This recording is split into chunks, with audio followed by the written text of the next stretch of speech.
last minute because of the bitter cold for the more intimate gathering inside the rotunda that we witnessed on Monday. Thanks to her efforts and without missing a beat, our nation's tradition of peacefully transferring power continued, and the president was sworn in on the 20th of January as required by the Constitution.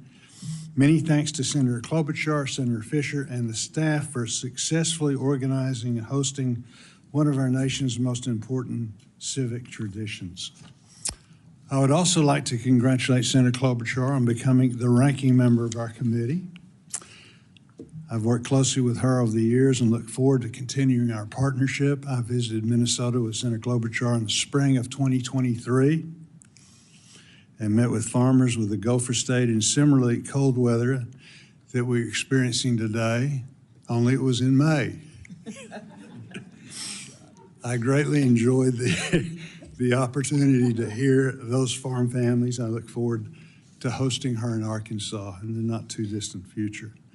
I would like to welcome the committee's members. For those returning, thank you for your continuing service. For our 4 new members, Senator Slotkin, Schiff, Moran, and Justice, thank you for choosing to serve on the committee. I look forward to working with you and learning more about what is important to you and your states.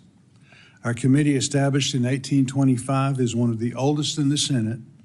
Our hearing room, which we will use in the future, is unique in that we don't have a dais but a table. We sit across from each other, not away from each other, symbolic and practical.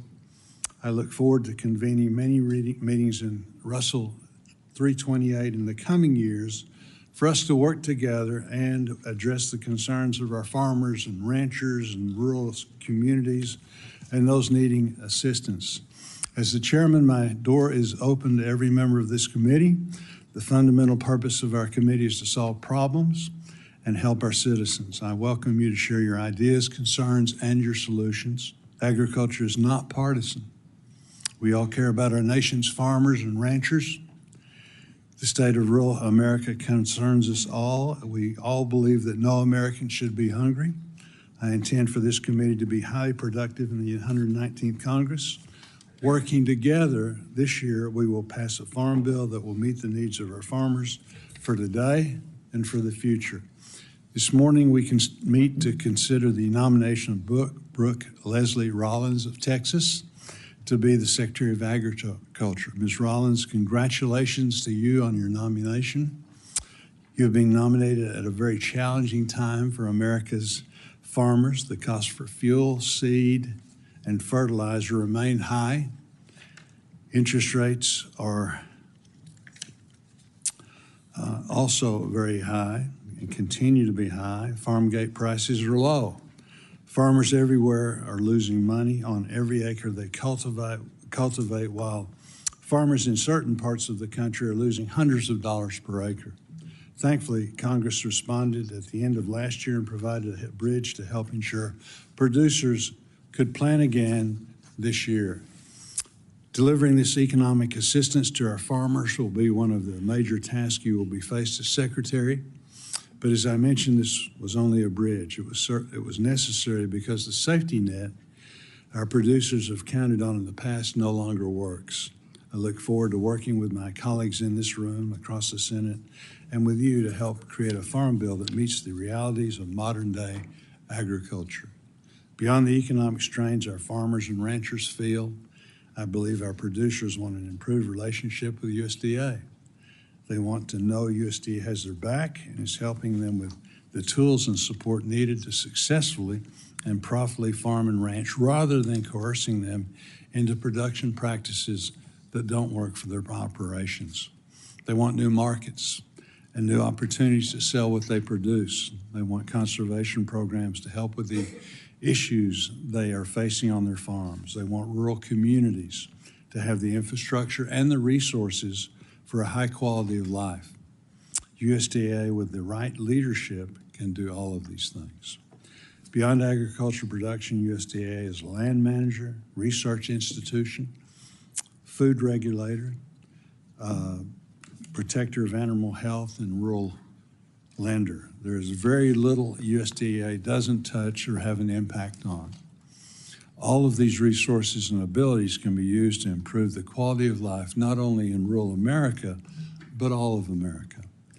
As I've met and talked with Ms. Rollins, it is clear the needs of American farmers, ranchers, and rural communities will be her focus. It's also clear that she has the relationships across the new administration and an understanding of the processes in which decisions are made in the executive branch to best position our producers for success. I look forward to seeing her bring her considerable skills and her abilities to bear at USDA for the benefit of our farmers, ranchers, and rural communities. I now recognize Ranking Member Klobuchar for her opening statement. Thank you very much, Mr. Chairman, and we welcome you, Ms. Rollins. Thank you, your entire family that seems to take up like 10 rows, as well as the FFA, your FFA officers. It's kind of an incredible group there, and your ag teacher. I want to thank Chairman Bozeman for holding this important nomination hearing. Thank you to our colleagues from Texas who are here. Senator Bozeman and I have been friends and colleagues for years, and as you noted, you came to visit my state. We didn't consider that cold that day in May. We considered it a beach day with a touch of snow. And I want to thank you for visiting with our farmers and our ranchers and our conservation and nutrition leaders in our state. I also look forward to working with you to be a voice for rural America. All of our colleagues on this committee are incredible voices for rural America. I'm really excited. I've told our Democratic leaders on this committee how excited I am about the people that are on this committee, and I believe we're going to work really well together. I want to mention our friend and colleague, Senator Stabenow, for her 14 years of leadership of this committee. She's now retired from this committee, but whether it was passing farm bills, standing up for conservation programs, or making sure there was food on the table, she was always at the forefront of the fight. I'd like to thank all of our returning members, as well as the new senators on the committee that Senator Bozeman mentioned, Senator Schiff and Senator Slotkin. They've been already really strong participants in all of these discussions we've been having, and Senator Moran, as well as Senator Justice. Thank you. We're looking forward to continuing the strong tradition of bipartisanship. Ms. Rollins, again, thank you for being here. I enjoyed our previous discussions, and I look forward to the hearing today and hearing from you about your plans for the future. I know you and your family. I just talked to your mom about it. Have had a farm in Minnesota for years, and I hope you will be visiting our state again soon. As you know, the Secretary of Agriculture is a voice for rural America within the President's cabinet. If rural America is going to prosper, it will be important to have a secretary who will address the challenges facing farmers and rural families, who sees the importance of nutrition and conservation, and who will work with us on a strong bipartisan farm bill. We on this committee have made progress on so many fronts, from strengthening crop insurance to improving voluntary conservation programs to the good work we have done on biofuels across the aisle.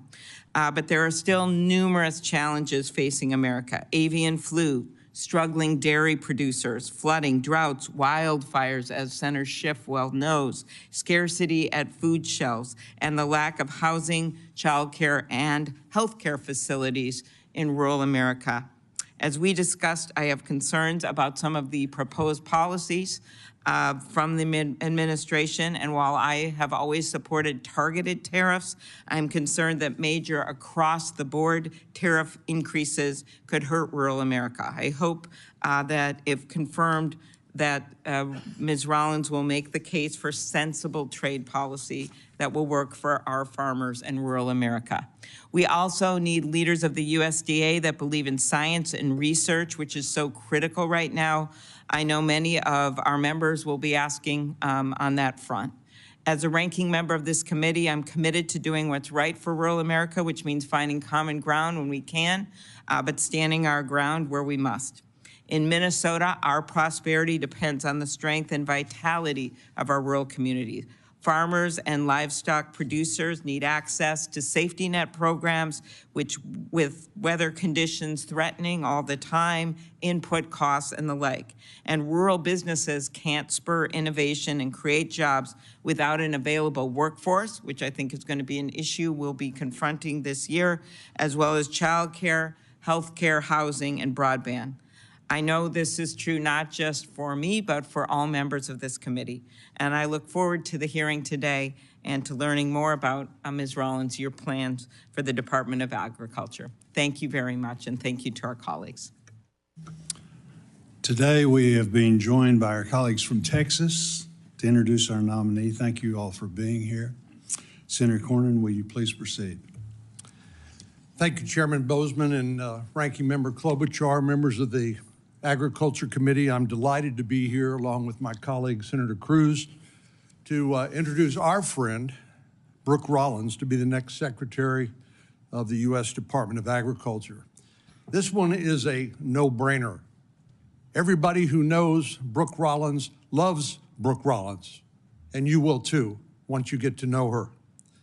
I first met Brooke years ago when serving in state government in Texas, but it was when she was the policy director for then Governor Rick Perry that I began to see what a truly dedicated public servant she was and still is. Since this time, as you know, from reading her resume, you know she's had quite an impressive career, and so I'm delighted to be here today to help introduce her. She was born and raised, as was pointed out, in Glen Rose, Texas. For those of you who haven't pulled out your map to see where that is, it's about an hour southwest of Fort Worth. And so she brings firsthand experience of the often difficult realities of farm life into the Department of Agriculture. She graduated from Texas A&M School of Agriculture, Leadership, Education, and Communications. I thought I heard a whoop somewhere.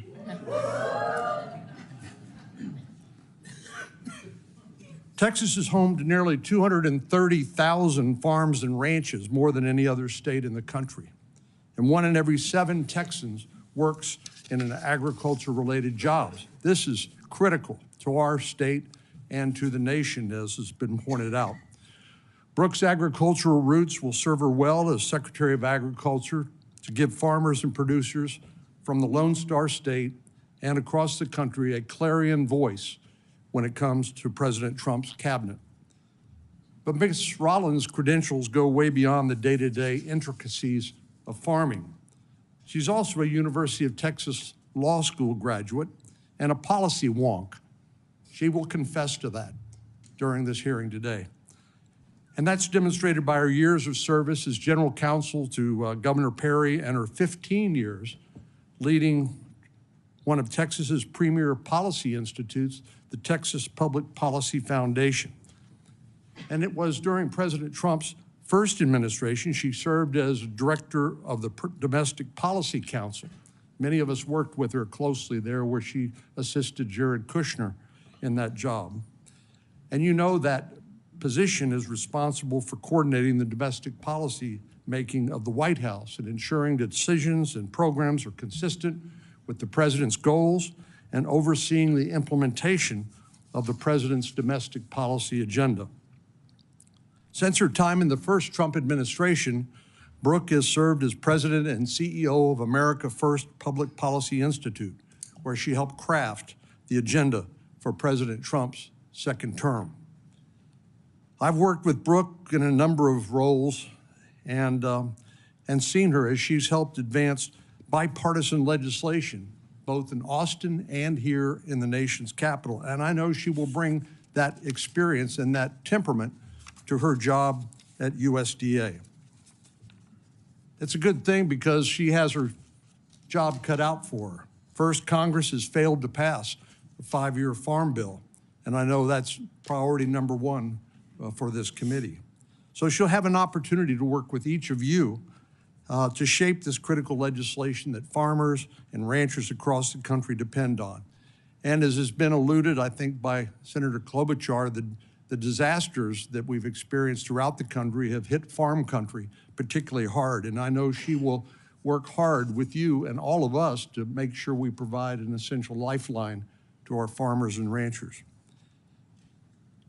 As Coach Tuberville knows, the Texas A&M football team, of which Brooke is a devoted fan, says their student body is the 12th man who propels them to victory.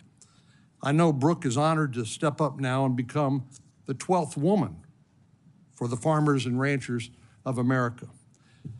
I'm looking forward to working with her and with all of you to pass a farm bill and put farmers back where they deserve to be, and that is first and foremost in our policy deliberations. And I have no doubt that Brooke is exactly the person for the job to implement President Trump's agenda at USDA. So it's my honor to be here with all of you and her family and multitude of friends. Even her high school ag teacher is here.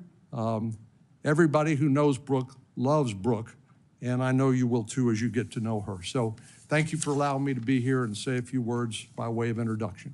Thank you, Senator Cornyn. Senator Cruz. Thank you, Chairman Boatsman. Thank you, Ranking Member Klobuchar, members of the committee. Let me start by saying what Senator Cornyn said a minute ago is absolutely right. This is a no-brainer. Brooke Rollins as a nominee to be Secretary of Agriculture is an extraordinary choice. And I have absolute confidence that every member of this committee is going to be very, very happy working with her in that role in the next 4 years. I've been friends with Brooke for over 2 decades, from when she was policy director for then Governor Rick Perry to when she led the Texas Public Policy Foundation, which became the preeminent free market state foundation in the country, to when she came to Washington to join President Trump to lead the Domestic Policy Council, to her more recent years leading the America First Policy Institute. At every stage, she's proven herself to be a leader. She's proven herself to be an innovative policy thinker. And she's proven herself able to bring people together to accomplish major objectives. All of those skills will serve her and the farmers and ranchers of America exceptionally well. To know Brooke is to know she's an Aggie. And all Aggies are members of a cult, which I say from a place of deep love. But I am convinced if you were to cut Brooke's hand right here, it would not bleed red, but it would bleed maroon onto this table. She brings that ferocity to everything she does. She brings creativity. She brings joy. Brooke is always smiling. And she's smiling because she has a vision of where to take us. She grew up in a small agricultural community, Glen Rose, Texas. Her summers were spent at her family's Minnesota farm, helping with the corn, potato, and soybean crops. And I have to say, Brooke, the level of foresight to kiss up to the ranking member as a young child is impressive. Her experiences in barrel racing, and by the way, for everyone who knows barrel racers, yes, they're crazy, and raising livestock for 4-H and Future Farmers of America installed in her a profound appreciation for the challenges and rewards of life in agriculture. Farmers and ranchers in America right now are facing extraordinary challenges. Challenges that are putting their livelihood at risk, putting their families at risk, putting the ability to provide food and fiber and clothing for the American people at genuine risk. The farmers and ranchers of this nation, the farmers and ranchers in the great state of Texas, are looking to this committee for leadership. And they're looking to the next Secretary of Agriculture for leadership. In Texas and South Texas, we face historic droughts, and yet our neighbor, the nation of Mexico, is in brazen violation of the 1944 water treaty that obligates it to provide water each year to the people of South Texas. I have no doubt that soon-to-be Secretary Rollins will be a ferocious advocate for those South Texas farmers, just as she is a ferocious advocate for farmers and ranchers in every one of your states and all across the country. She's going to be an extraordinary and even an historic Secretary of Agriculture. And I'm proud to join John Cornyn in supporting my friend Brooke Rollins, and I encourage you to do the same. Thank you, Senator Cruz. Again, thank you, Senator Cornyn, for being here. I'd now like to recognize our nominee, Senator Brooke Rollins, to introduce some of her guests before I administer the oath and she gives her opening statement.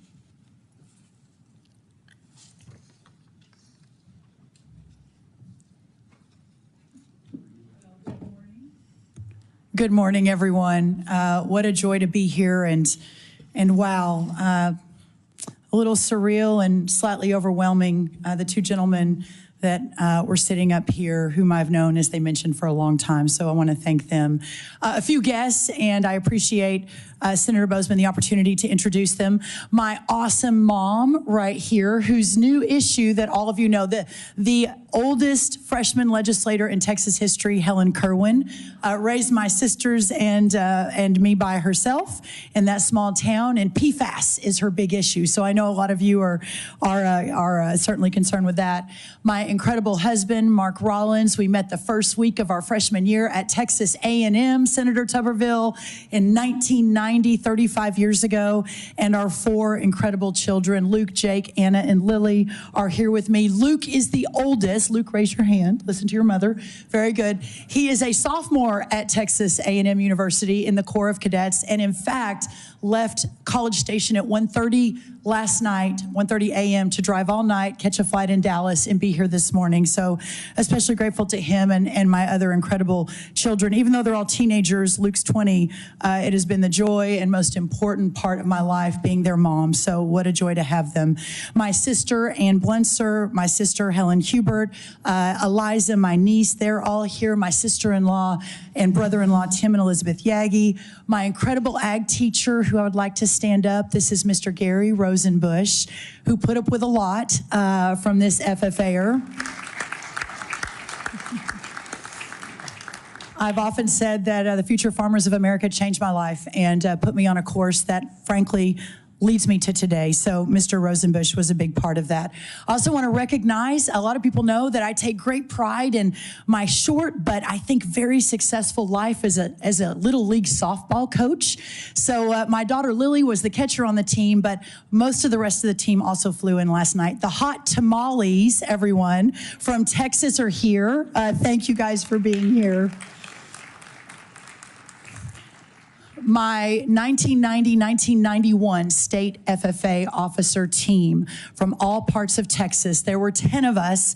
The other 9 all came. Ag teachers, insurance agents, workers of the land, they're all here. And so what a joy to have my state FFA officer team here as well. If y'all want to stand, what an incredible inspiration. I know, Senator, I could go on and on. I promise I'm going to cut this short, but one other person, Pastor Jensen Franklin of Georgia, who has been such an inspiration to me, flew all the way in from Free Chapel in Georgia to pray with my family and I this morning. So, Pastor Franklin, I want to thank you as well. One of the great pastors of our time. Pastor, thank you. I have so many Texas friends, other family that are here, but I'll wrap it there and just say what an incredible honor to have all of them behind me today. No, that's great. That's wonderful. Please stand and raise your right hand. Do you swear or affirm that the statement that you're about to provide is the truth, the whole truth, and nothing but the truth, so help you God? I do. Do you agree that if confirmed, you will respond to requests to appear and testify before any duly constituted committee of the Senate? I do. Again, congratulations on your nomination. You can have a seat, and you're recognized for 5 minutes to give your opening statement. Thank you. Chairman Boozman, Ranking Member Klobuchar, and distinguished members of this committee. First, my thanks to President Donald Trump for his faith in me to lead the United States Department of Agriculture. His confidence fuels my determination to deliver. I also want to thank my dear friends and fellow Texans, Senator John Cornyn and Senator Ted Cruz, so graciously introducing me to this committee. I also obviously want to extend my sincere thanks to all of you, the United States Senate Committee on Agriculture, Nutrition, and Forestry, for your careful consideration of my nomination, and understand, and perhaps most importantly, I want to thank and so overwhelmed at the honor to potentially serve the men and women who daily, without pause or complaint, provide our great nation and the world with the best food, fiber, and fuel. Throughout the past several weeks, I have met or spoken with every Republican and Democrat senator on this committee, and I appreciate your insights, your concerns, and your very wise counsel. It is clear we all agree that farmers and ranchers are the cornerstone of our nation's communities, and I commit to you today that if confirmed, I will do everything in my ability to make sure our farmers, ranchers, and rural communities thrive. I also want to thank the many senators and representatives on Capitol Hill with whom I've had the incredible opportunity to work with these last 2 decades during my career in public policy. In my time first with Governor Rick Perry, then leading the Texas Public Policy Foundation, in my various roles in the Trump administration, the first one, and since 2021 in my role founding and leading the America First Policy Institute.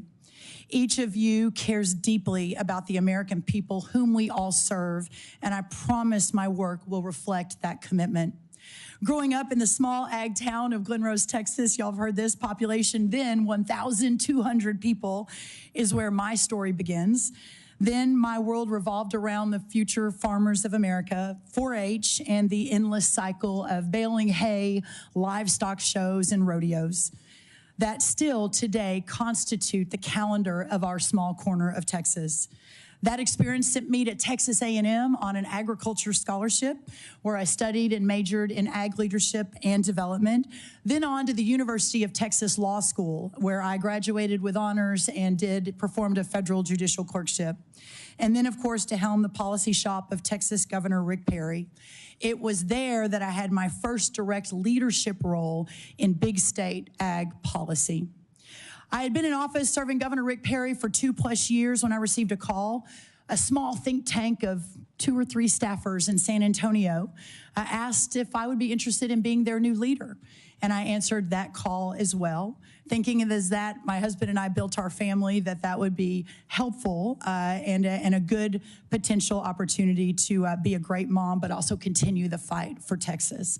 At TPPF, over the next 15 years, we fundamentally redefined the mission of a think tank from just having ideas or writing about them in white papers to actually effectually changing policy for the people of our state.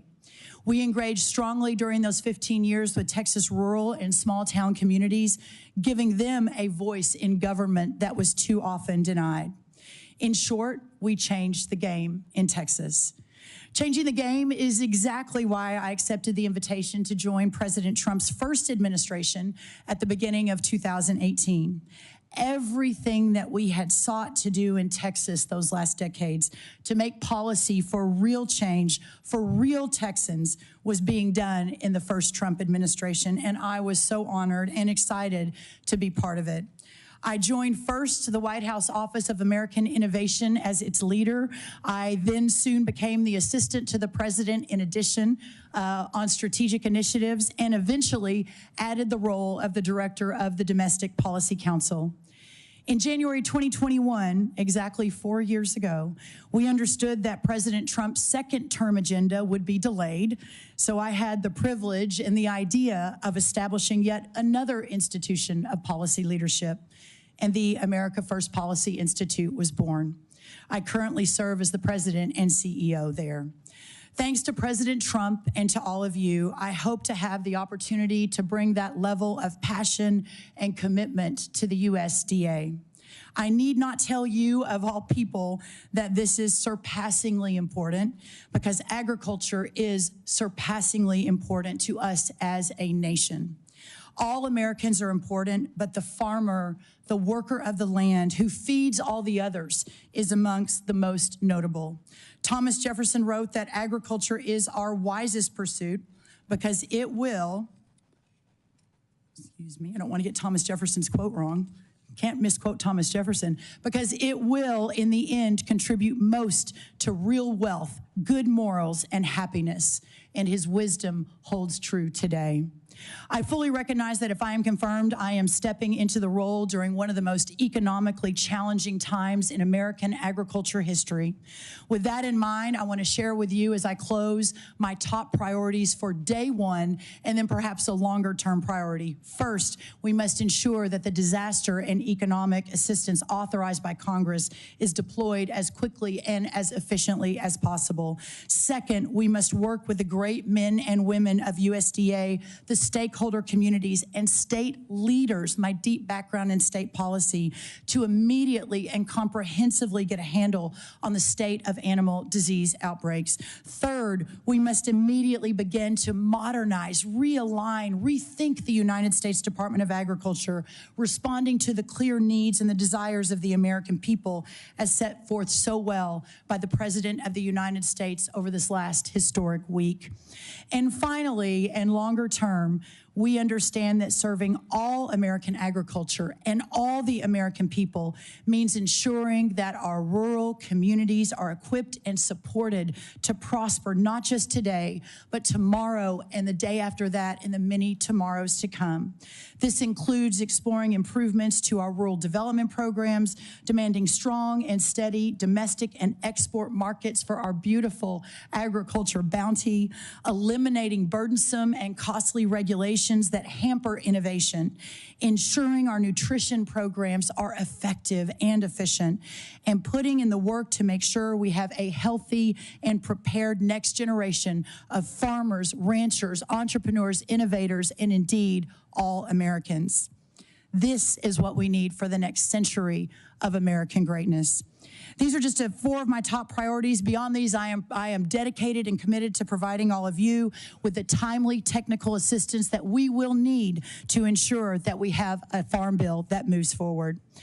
My aim, after all, is the same as yours, the same that brought you to the Senate, the same that brought Donald J. Trump to the presidency again, and that is to serve the people in this great country. Thank you, Senator, and thank you, Ranking Member Klobuchar. Thank you, and for your opening statement. As is customary, my colleagues and I would like to ask you some questions. Each senator will have 7 minutes to ask questions during this first round. If we need an additional round, that will be 5 minutes.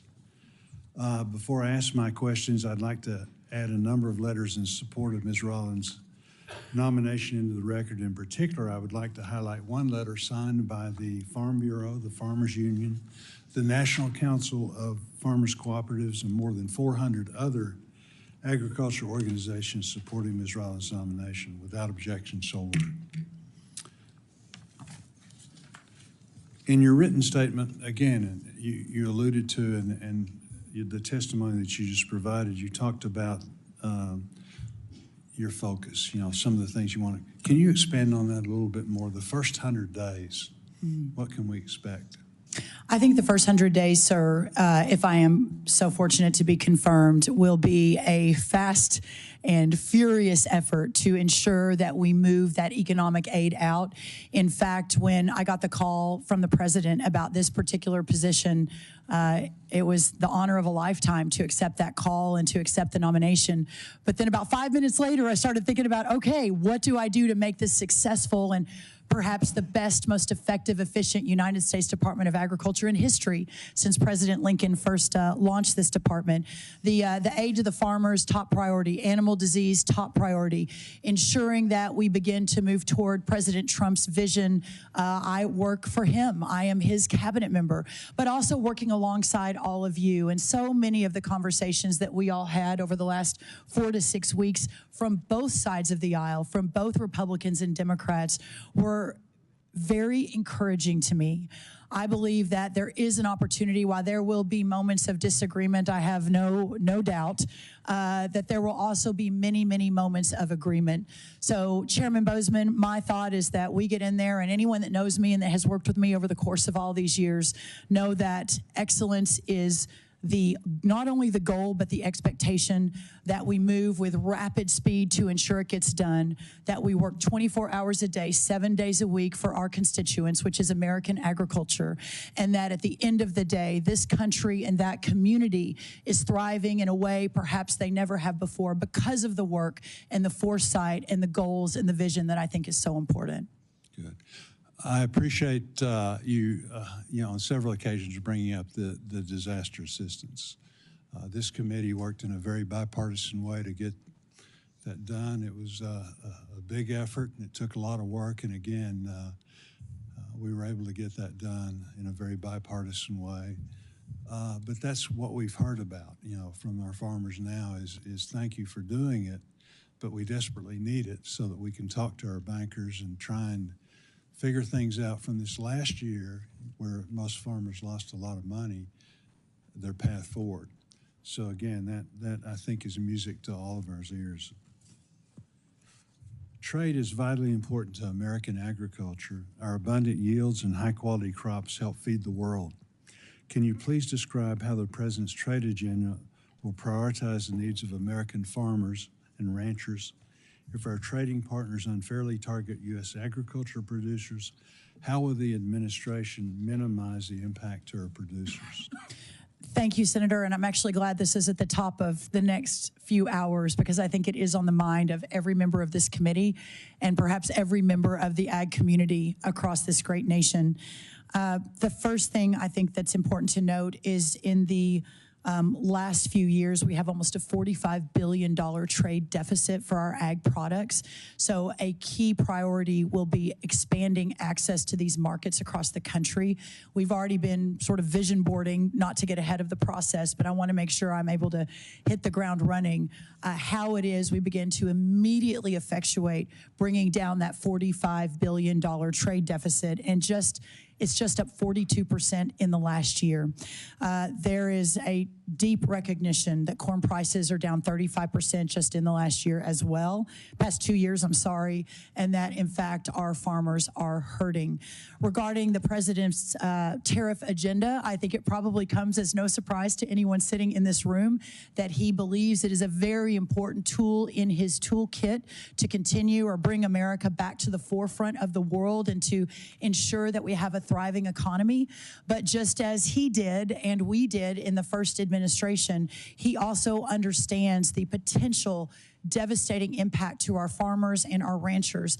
And during that time, I have spoken with Secretary Perdue a few times on how that was managed and to that team, so I fully understand, and that we are prepared to execute something similar if approved, if confirmed, but also working with the White House to ensure that we can close those holes for our farmers and ranchers moving forward under any sort of tariff execution in the next coming days, in the next few years, and that will be a top priority of mine. Very good.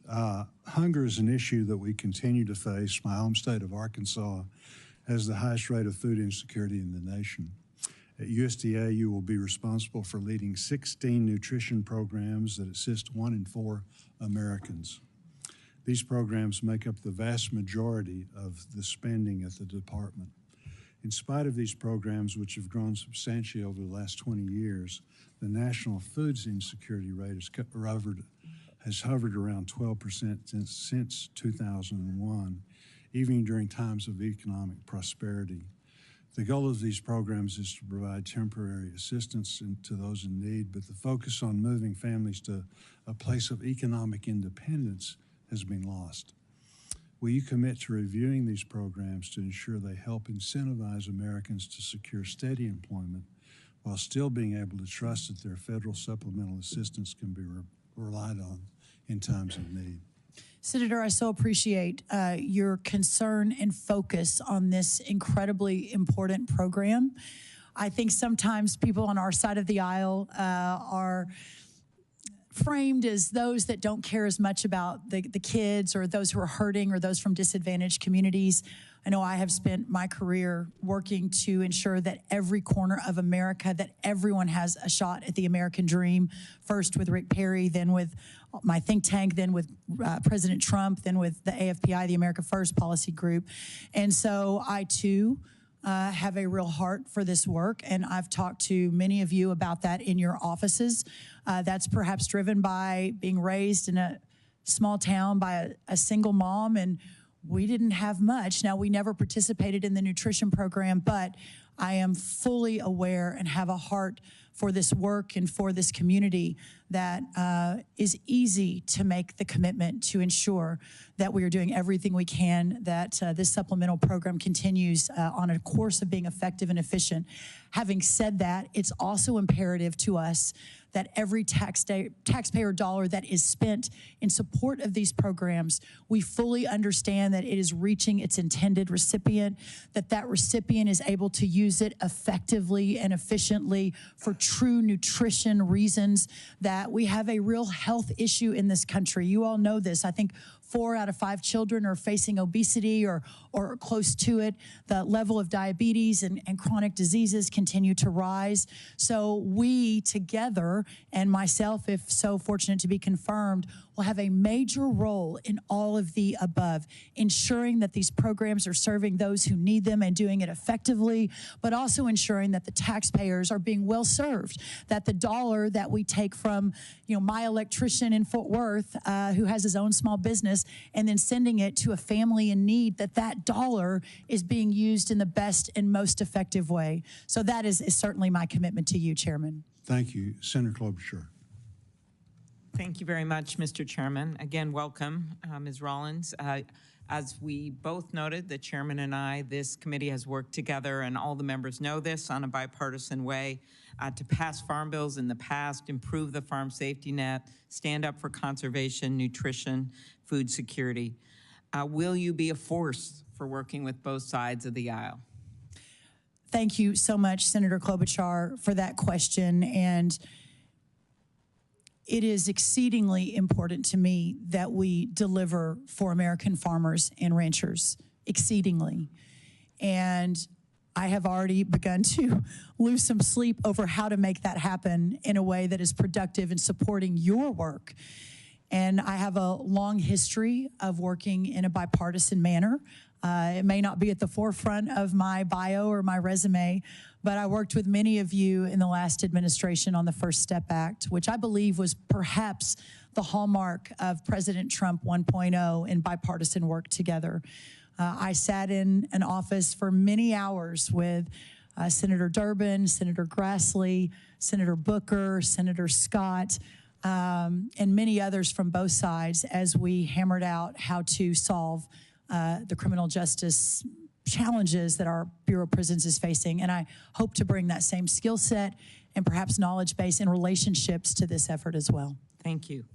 I appreciated you mentioned animal disease as one of your lead priorities, as well as the disaster economic assistance. As you know, and you and I discussed this, since 2022, the most recent outbreak of avian flu has devastated poultry producers, spread to dairy cattle, resulted in at least 1 death. But we're starting to see increases in certain prices attributed to that. If confirmed, how will you ensure that farmers have the resources they need to combat the spread of this virus? What is your plan? There is no doubt that what the community and whom we all work for, that community, not just America, but the entire world relies on for an abundant, safe, and secure food supply. And just learning of the devastation in Georgia, just over the last few weeks with the poultry outbreak and the depopulation there of our poultry. Of course, to your point about dairy, it's been infecting some of the dairy herds, I believe, across 16 states.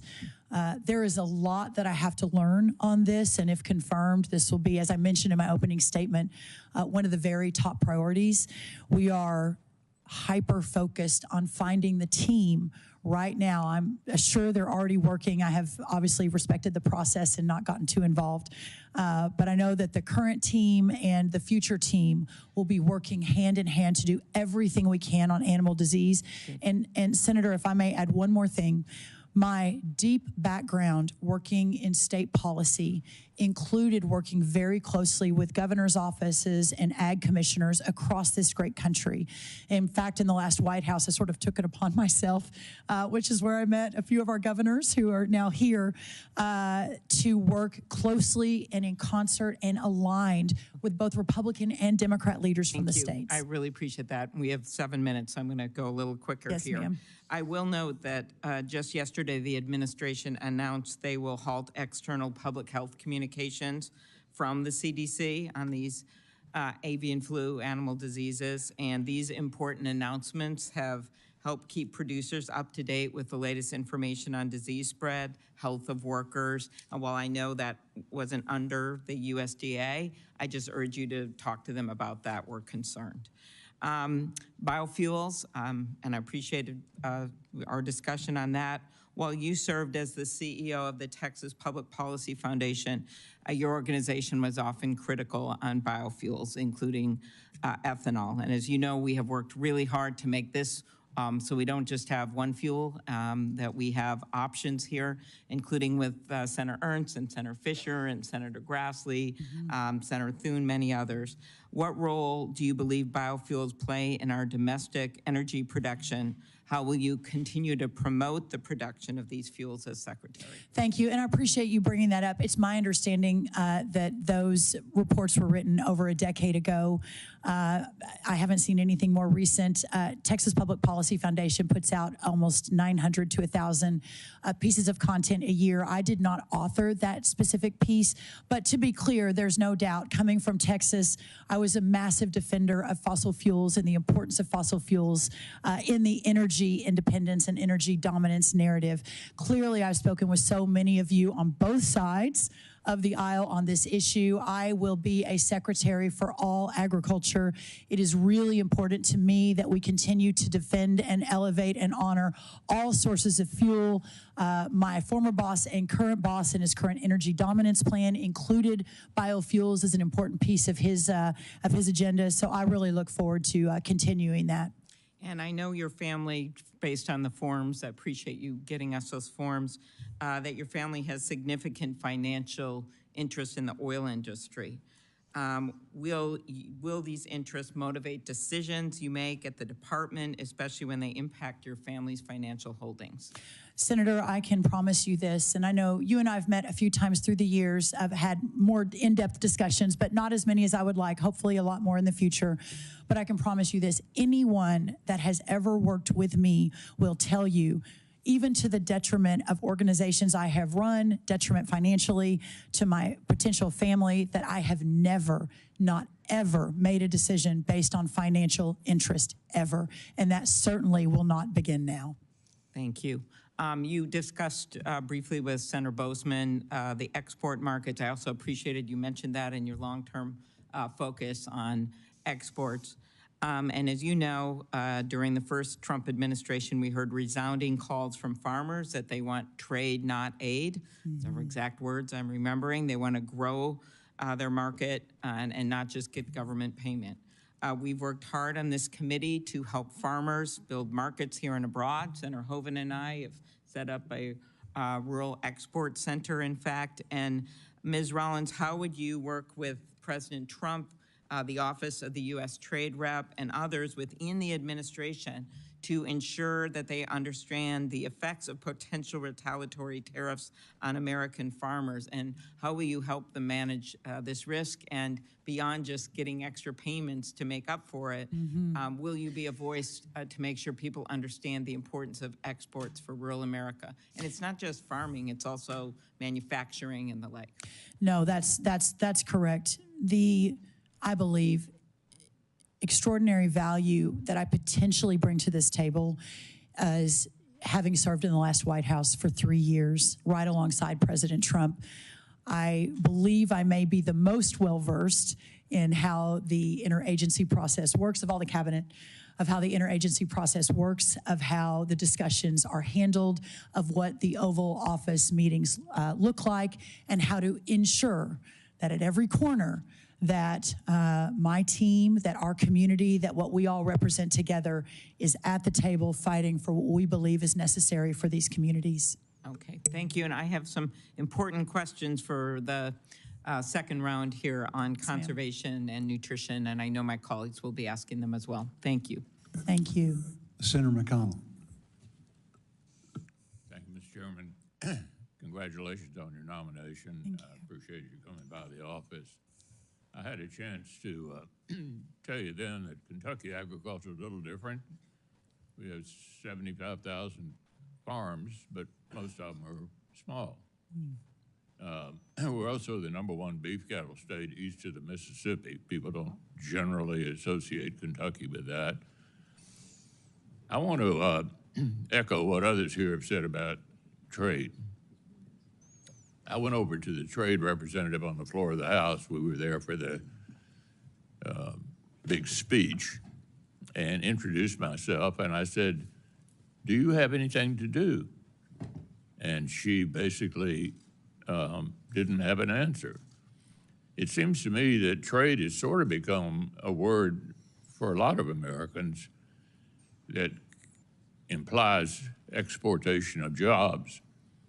In Kentucky, we think of trade as exportation of products. And it's an extremely important part of what we do.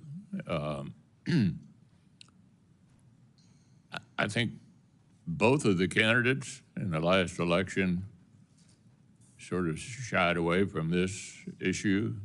As others have said, give us some hope that maybe we can get back in the trade business. We would need Trade Promotion Authority, which we currently don't have. But I'd be interested in your thoughts further about this.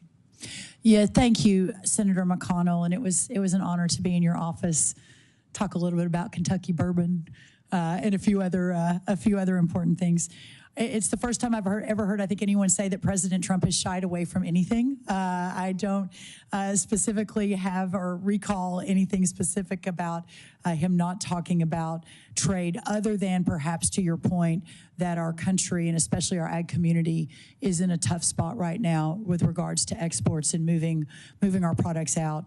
I know that the USMCA is back up for negotiation along with other trade agreements. And here's what I am very encouraged about, Senator, and I hope it perhaps gives you some encouragement as well. In my now almost 9 years, maybe 8 years with President Trump, at the end of the day, we all know him to be the consummate deal maker. And I believe that that skill and that intense focus on making deals for his people, not only for America, but for the ag community that supported him at 90% since really the very, very beginning. I think 338 counties out of 344 agriculture counties voted for him.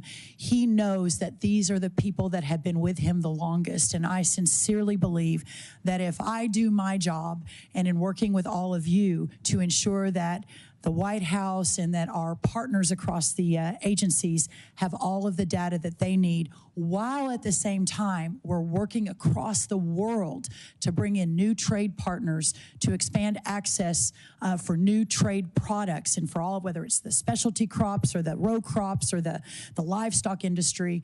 I believe, as the president mentioned in his inaugural address, that we're embarking on a golden age. And I also believe this is going to be a very, very big part of that. Okay, I want to shift to something Kentucky specific that we discussed in the office. I want to bring it up again.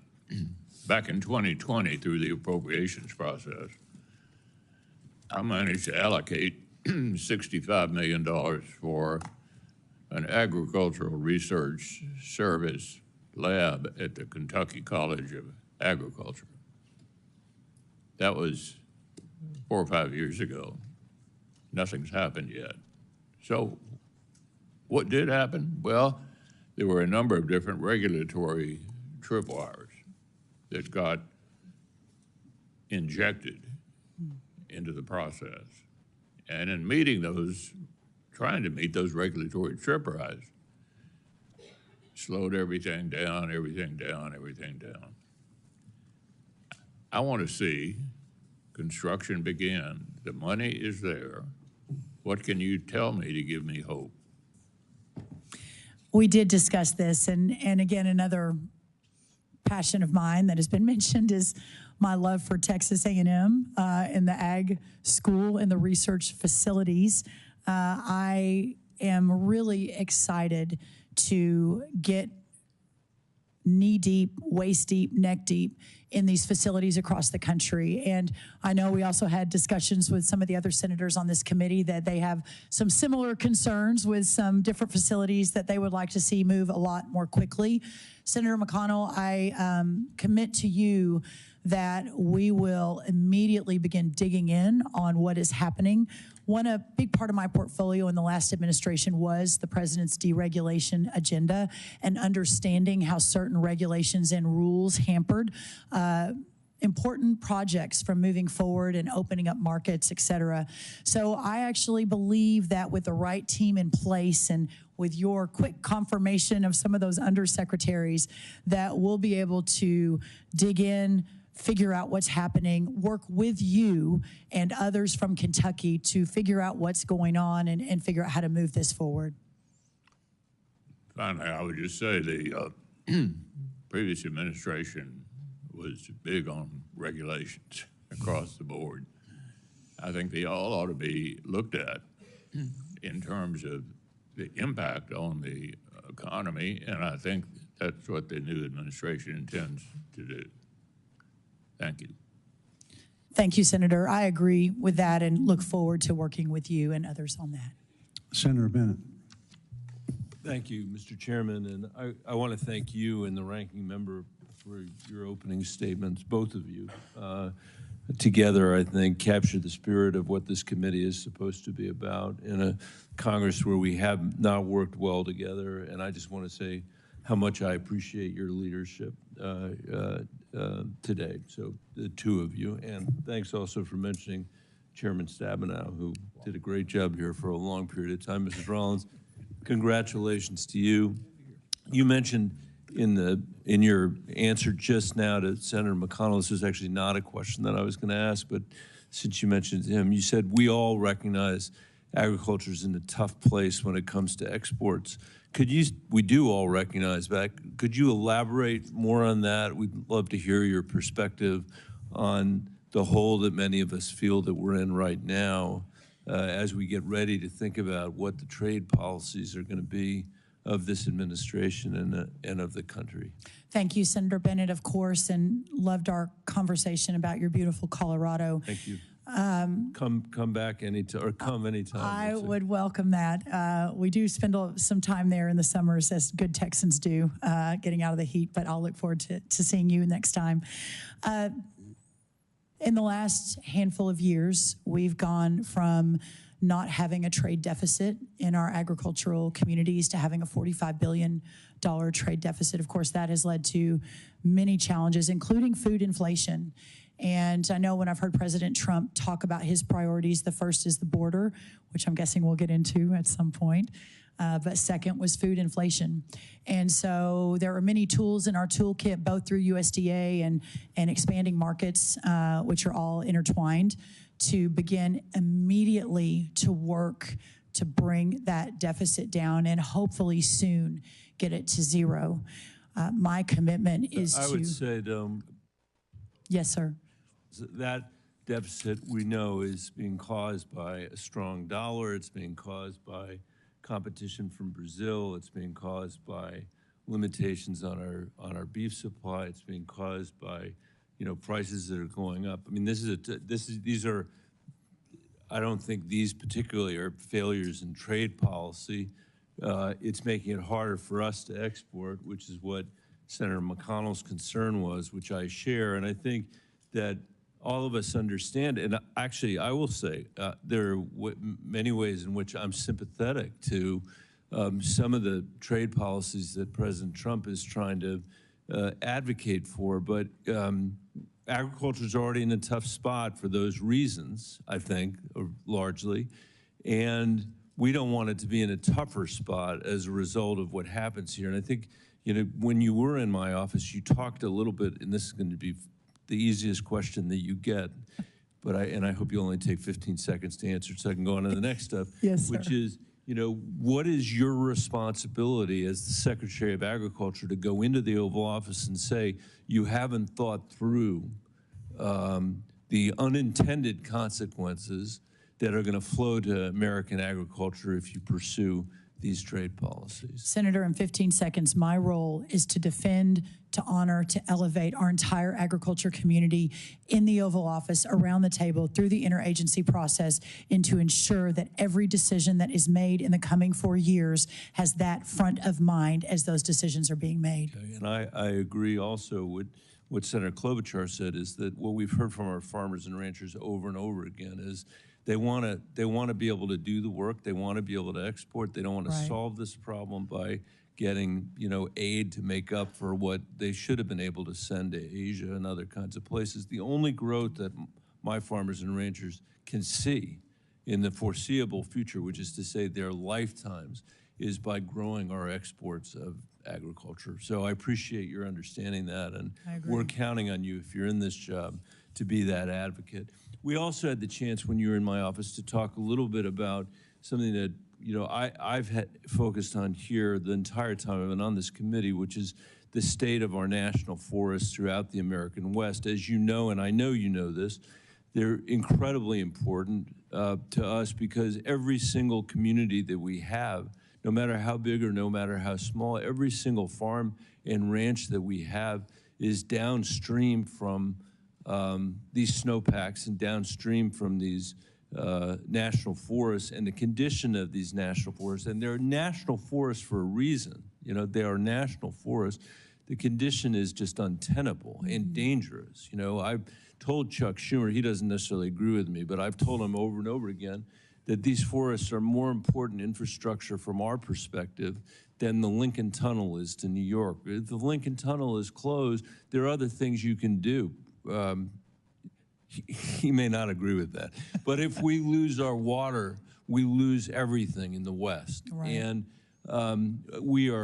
Coloradans are watching what's going on now in California, Senator Schiff, with broken hearts because of what is happening there. We've seen it happen at a much smaller scale, but still universal in our state with things like the Marshall Fire. So I wonder if you could talk a little bit about the importance of these national forests, how you think about the stewardship here, whether or not we should be considering the fact that if we wait to fight these fires, it costs $50,000 an acre to fight them, whereas if we do the work on the front end, putting people to work in our national forests, it can cost $1,400 an acre to do it.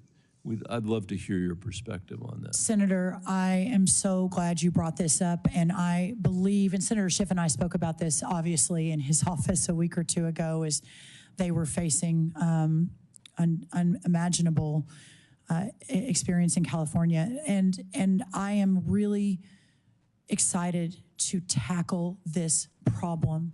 I don't pretend to even know the beginnings of it. I've just started studying it. But it seems to me, and after speaking with you and others on the committee and beginning to learn, first of all, I think we have a great undersecretary identified and announced. The quicker we can get him confirmed, the quicker we can really begin this hard work ahead. And my husband's family owns a little cabin right on the edge of a national forest in Gunnison, Colorado. So I too have spent about the last 25 years enjoying the national forests and the extraordinary beauty that they bring to our people. But the water is a massive issue, and you and I talked about that. 40 million people depend on the water that is under your land in Colorado. And I do believe, and maybe people call me a pathological optimist, but maybe the pathological optimist in me sincerely believes that we can fix this, and we can fix it fairly quickly with the right team in place and working with all of you who have watched it, been frustrated by it, and want an answer.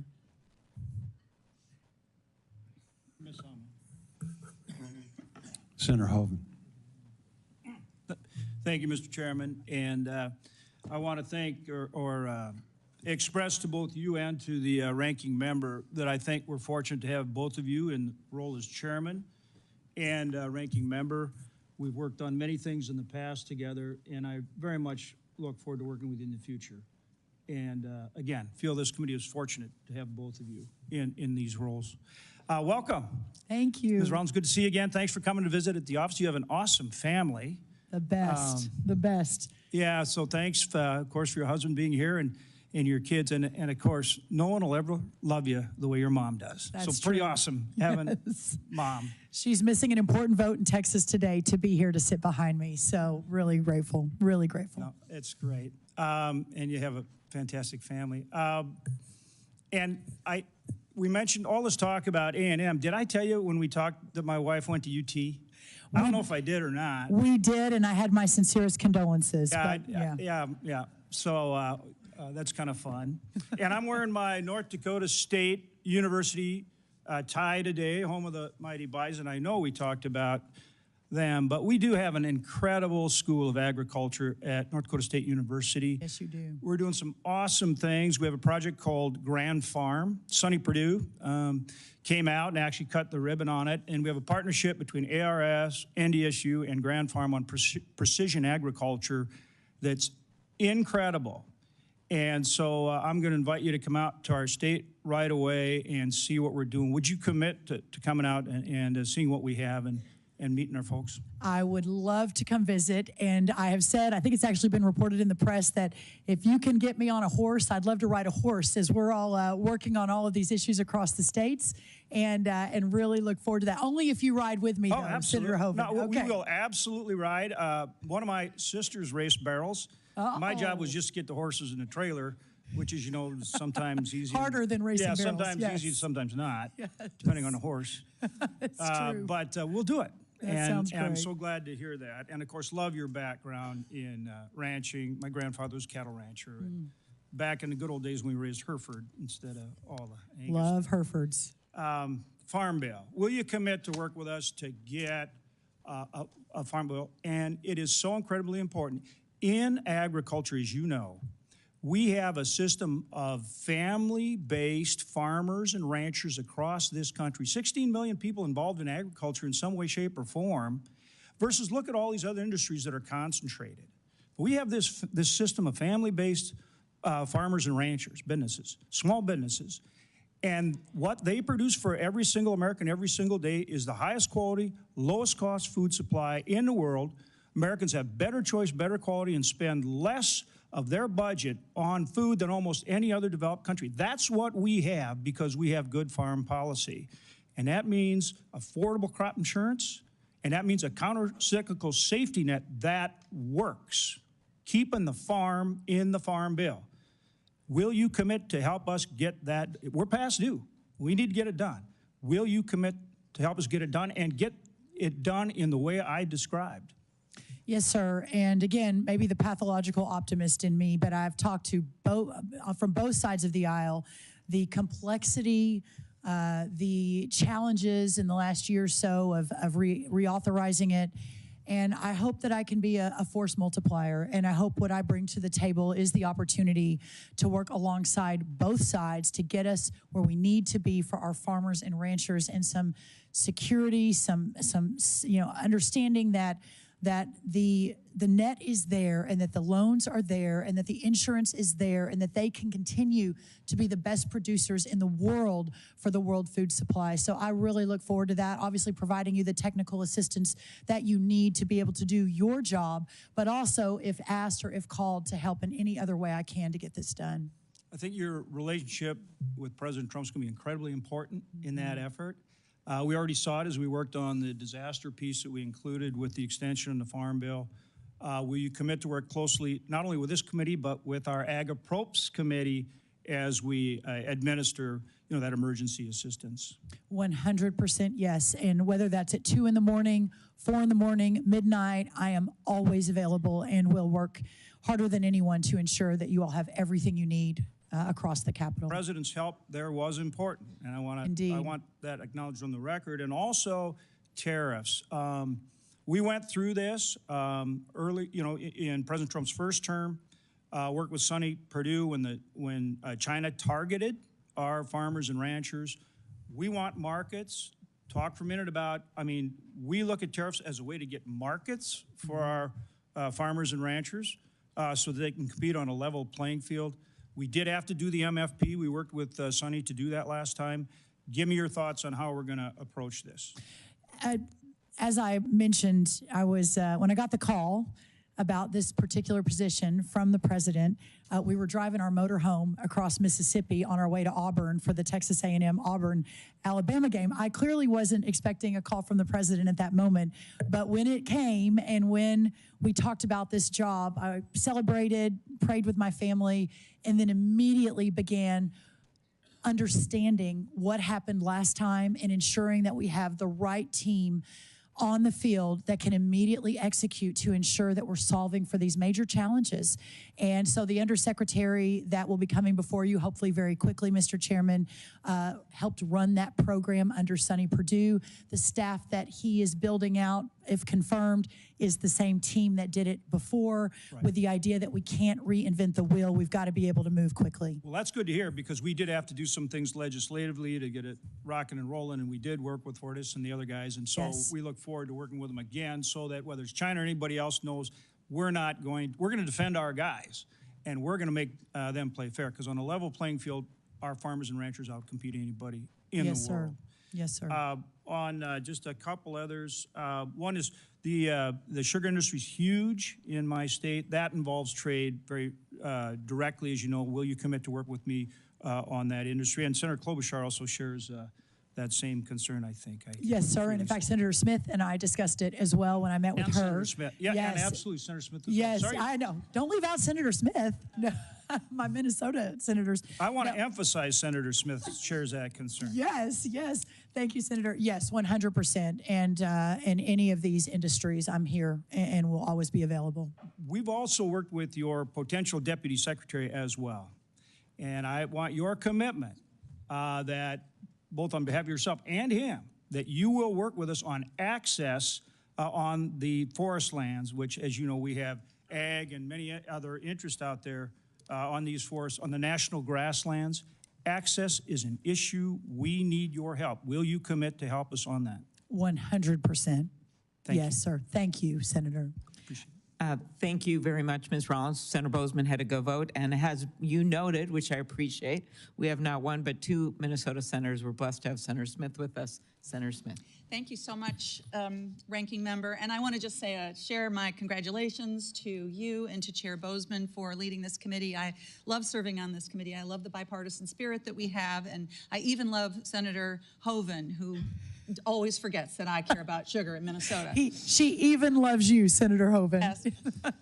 So welcome to you and your family. I can see how proud your family is of you, and I appreciated very much our conversation in my office, and I also appreciate your Minnesota roots and connection in Clear Lake, Minnesota, so thanks for that. So we have lots to talk about, and I'm going to get right to it. I wanted to start out by just raising the issue of ethanol and sugar, and I'm so glad that Senator Klobuchar and Senator Hoeven have touched on those two issues, both of which are vitally important to Minnesota agriculture. You know, ethanol is homegrown energy. It is a major economic driver in Minnesota, $7 billion to our economy. And similarly, the National Sugar Program supports more than 151,000 jobs in our country and contributes $23 billion a year to the U.S. economy. And it is run with zero cost to U.S. taxpayers. So I appreciate your commitment to work with us on those two important programs. Let's turn to rural development. You know, you come from a small town, and I represent a state filled with small towns and rural places that are full of energy and creativity and innovation and talent. And I think we also know that small towns and rural communities face unique challenges. And I sometimes think that people forget that the rural development side of the USDA is really important. That portfolio is very important. And I will be honest, I'm fearful that the work done there, those efforts not being well understood, could become the target for budget cutting. And I also know that American farmers and ranchers really trust the USDA on those issues. They don't want to see those programs farmed out to other agencies where we all are worried that they would just get less attention. We talked about this when you were in my office, and I appreciate that. So let's dive in on a couple of issues, two big rural development issues, housing and childcare. So we know we have a serious shortage of affordable housing in rural communities. These are places where our elders and folks that live on fixed incomes, people who make our food system work, it's where they live. For decades, the Rural Housing Service at the USDA has helped in those communities, and everyone agrees it needs to be modernized and updated. Last Congress, Senator Rounds and I introduced the Rural Housing Service Reform Act to do that. We have 14 bipartisan co-sponsors. So I want to ask you first, Ms. Rollins, can you talk a bit about your vision for how the USDA can engage on rural housing, and will you work with me on rural housing service reform as we're describing in our bill? Thank you, Senator Smith. And I think of all of the portfolio, if confirmed, that I am taking on, the one that excites me the most is the opportunity to put forward a vision and build a program around revivifying, restoring, and bringing back rural America. And clearly, the federal government itself can't do that, right? There's going to be many, many factors, but the idea that we at USDA can lead that effort, that it's not just about elevating our farmers and ensuring our ranchers are protected, and that USDA is doing everything they can to defend them. It is an all approach. It is housing, it is childcare, it is education, it is all of the above. And one of the things I think I bring to the table, and I think Senator Smith, you and I, and even Senator Klobuchar discussed this, in the last White House, I led the effort called the White House Opportunity and Revitalization Council. I say I led it. We hired Scott Turner to lead it, who's now President Trump's housing nominee. And you all, if you haven't met him, will love meeting him, former NFL player and just a pastor and a visionary.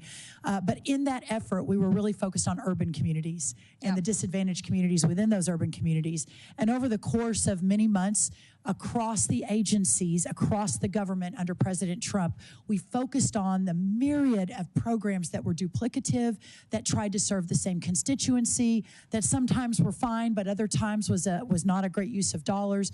So having an all-of-government approach like that, where we can really understand what role HHS plays, what role housing plays, and doing it quickly so we can begin to roll it out. A final thing I'll say, and I know, Senator, you've got one more question. America at 250, which America turns 250 next year, is going to be an incredible opportunity for us to take this message to every corner of rural America and to really get people focused on it. So I appreciate that very much, and I think we do need to bring that message, but we also need to make sure that we are supporting and improving wherever we can those rural development programs at USDA and not throwing them under the bus, because I can tell you that they are counted on by folks in rural communities. So I hope that we'll be able to work together on that. I look forward to Ms. it. Rollins, I want to just touch in the time that I have left on the nutrition programs at USDA. You know, nutrition programs are foundational for healthy Americans. 2/3 of SNAP recipients are families with children. 1/3 are families with older adults or people with disabilities. SNAP is a rural development tool. In Minnesota, rural communities have the highest food insecurity in the whole state. And in this country, 9 out of 10 countries with the highest food insecurity rates are rural. So, Ms. Rollins, can you talk to me about how you see the rules around SNAP? And let's start with what you think about work requirements for SNAP. Well, first, I understand this is an incredibly important issue to everyone on the committee. My commitment is to ensure that we have the data, the research, and the understanding of this program to make sure that we are serving those that need it. And as I mentioned earlier, raised by a single mom in a rural community with 2 little sisters, she worked at the library. She made $5 an hour. I understand this. And is it your view that we need to adjust or change the work requirements for SNAP? It probably will be no surprise to everyone on this committee, both Republican and Democrat, and through a course of 20 years of being a policy leader, that I do believe in work requirements. I do think they're important. I do think, and I don't fully understand, but plan to get more in the weeds on this if confirmed, and working with all of you to make sure that your concerns are part of that education process for me. So my view, and in fact, I think this is the official view of the USDA, is that SNAP should ensure that no one fears going hungry in this country, but also that it reflects the importance of work and responsibility in this country. And that is why SNAP has extensive work requirements in place. And folks that are not required to work under SNAP, very small number, it's because they are taking care of a child or an incapacitated person, because they are all participating in an alcohol or drug treatment program, because they are already working under some other program. So I ask you to consider this as you look at this, because again, I don't think that this is a good place to be looking for extra dollars when we have so many people that are struggling with food insecurity, even though they are working one or maybe 2 or 3 jobs. Thank you. I know I'm out of time. Thank you, Senator. I commit to working with you, and I look forward to it. Thank you very much, Senator Smith. Next up, Senator Ernst, our neighbor to the south. Yeah, thank you to our ranking member, Amy Klobuchar, and a great neighbor, as has been mentioned many times over, between Minnesota and Iowa. Amy has worked with me on so many different agriculture and biofuel related issues. And I am excited to work with you, Senator Klobuchar, you and Chairman Boozman, as we work on a 5-year farm bill. It is very important that we get that done, and it is something that I hear continuously from Iowans as I travel all 99 counties in my great state. And of course, to you, Mrs. Brooke Rollins, thank you so much for being here today, and thank you for bringing your friends and family. I know how important that support is, and I'm excited to see you as our nominee for Secretary of Agriculture. I know you're an ag girl at heart. We have talked about it in length. I truly am too, and I do have full confidence in your ability to lead this department, full faith and confidence in this role. So, Ms. Rollins, something that you and I talked about, I'll start with this one. We talked about it at length, is telework. And I know that we must address some of the work policies for federal employees at the Department of Agriculture. As you know, the GAO reported USDA's headquarters has a space utilization rate at just 11%. 11%. I've even received whistleblower letters from employees describing the building as a ghost town. So last year, I addressed this exact issue with then Secretary Tom Vilsack and was met with very strong opposition. Rather than provide any evidence to dispute the GAO's numbers, and even after repeatedly following up with his staff, he refused to give me specific in-office numbers or building utilization data. In stark contrast, President Trump acted immediately to get our federal workforce back to actually working for the American people. So, Ms. Rollins, in line with these efforts, what's your plan to achieve the 60% utilization goal for your headquarters buildings, which has been set by Congress? And secondly, will you commit to requiring each USDA employee to show up to the office? Senator Ernst, thank you, and I really loved our time. We first started talking about this in way before even the election. Way back. And I love your intense focus on ensuring that those who are hired and paid by taxpayer dollars are fully committed to serve in the most effective way wherever and for whomever they work. And that is, I believe, being in an office almost every single time. And it's not my belief alone. Obviously, President Trump has been talking about this. I believe there was even an executive order in the last day or two calling for the same. So I do look forward to getting into the office and hopefully very soon, and really working to effectuate the most effective workforce that the United States Department of Agriculture has ever had in the history of this country, and in so doing, ensuring that they are all in the office to make that happen. Wonderful. Thank you for that commitment. And another area that has been brought up quite frequently up here on the dais, and one that won't be a surprise to you, but another area that is critically important for my Iowa farmers is biofuels.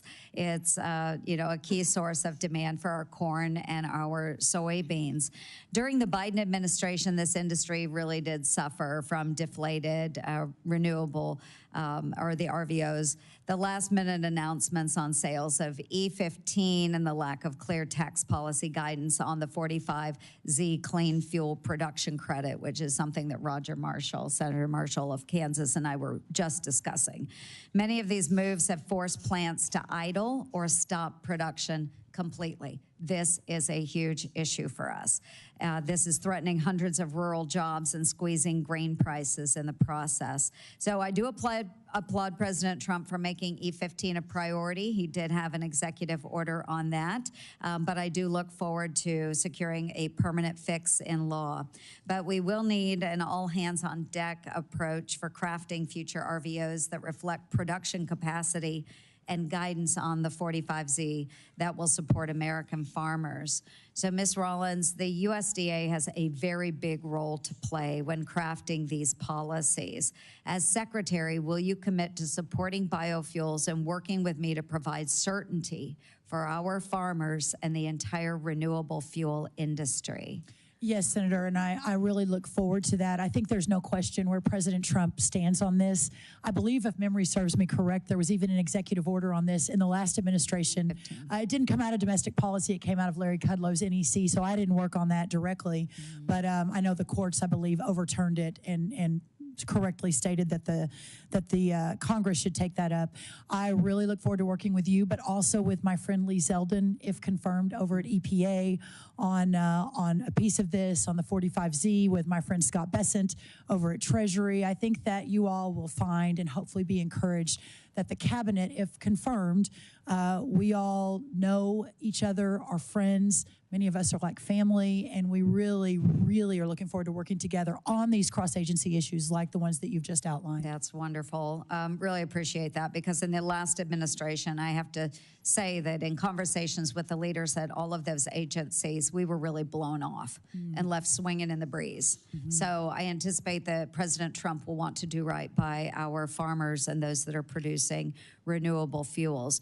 Another issue, just very quickly, Ms. Rollins, top of mind for Iowa's ag community is Proposition 12. We are the #1 hog producer in the United States, #1 hog producing state. And California's ballot initiative has been very devastating for our family farms and is only fueling market consolidation of pork producers. So just ultimately what we would like to do is move on legislation to craft a way forward so that we don't have states telling our producers how they can raise their livestock. Very important to us. So, Ms. Rollins, in line with President Trump's priority to lower food costs for American families, will you commit to working with this committee to reverse Proposition 12? Proposition 12, and I have just in the last few months become very acquainted with it. You know, the idea that one state, and listen, I'm a federalism believer. I believe in the founder's vision of the 10th Amendment, and the government closest to the people is the government that should be most active and under that 10th Amendment. But this particular issue, I believe from even a bipartisan perspective, there's no doubt that it's not just affecting California, it's affecting multitudes of other states, multitudes of other parts of the ag community, including our hog family farms, Iowa, but many other states have been really affected by this as well. I know that you guys, if you don't even already have a bill filed, you're soon to file one. Yes. Legislation has been drafted. So yes, I commit to working with you on that and look forward to it. Excellent. Thank you, Ms. Rollins. And I look forward to hosting you in Iowa on an ag and biofuels tour, and I would welcome your family as well. So thank you very much, and I yield back. Senator Durbin. Thank you. Thank you very much, Mr. Chairman. Mrs. Rollins, I took your advice. When we met yesterday, you told me about your mother's agenda as a Texas state representative on the issue of PFAS, and I should make a point of meeting her. She was the first person I met in the room today. And we talked. She's special, isn't she, Senator? Sure is. Yeah. And it looks like we're going to have a possibility of a real bipartisan state-federal alliance on an issue important to everybody. Yeah. So I'm glad she came, and I'm glad I had a chance to meet her. Thank you, sir. We talked about a lot of things yesterday, and I want to talk about one that's in the headlines this morning and will be for a long time. The mass deportation of undocumented people from the United States. I mentioned to you that I have been surprised by the response I received among farmers and ranchers and people involved in agriculture when it comes to the immigration issue. I told you about the dairy farmer who said, Senator Durbin, we're going to close down our dairy operation after 3 generations in our family because we need immigrant workers for dairy operations in Illinois. Another young lady with the Farm Bureau raised her hand and said, while you're at it, include the orchards. Who's going to pick this crop? It isn't the local kids at the high school. They won't even man the fruit stand out by the highway, and I put an air conditioner in there. I can't get them to come to work for me. I need immigrant workers. Turns out that 40% of the farm workers in this country are undocumented. And you know what that means. They're vulnerable to being deported. And if they're deported, what are the farmers going to do? For a lot of them and for a lot of different industries, immigration is critical. Now, your organization has said some things, some pretty strong things. Your American First Policy Institute, they've called for deportation at a scale that actually matters and massive deportation efforts. So I just need to ask you, what is your policy on immigration? We've got to get down to the real world, not the criminals. We don't want them, they shouldn't come here and they shouldn't stay. But those who work every single darn day to pick a crop that American people are not going to pick themselves, and most of them, 40%, I shouldn't say most, 40% are undocumented. So can we expect this administration to be raiding farms and going after the immigrant farm workers? Senator, thank you. And I really was grateful for our time yesterday and our time working together in the last administration. And I appreciate your kindness. I was a little late yesterday. There was some confusion and you gave me a little grace. So I really appreciate that. Yes, Senator Lujan, you as well. Listen, the president's vision of a secure border and a mass deportation at a scale that matters is something I support. I was his domestic policy director in the last White House. I have built and led an organization alongside Chad Wolf, our former Secretary of Homeland Security, at the America First Policy Institute. I want to be extremely transparent, and I think that you deserve that. That is my commitment, is to help President Trump deploy his agenda in an effective way, while at the same time defending, as if confirmed, Secretary of Agriculture, our farmers and ranchers across this country.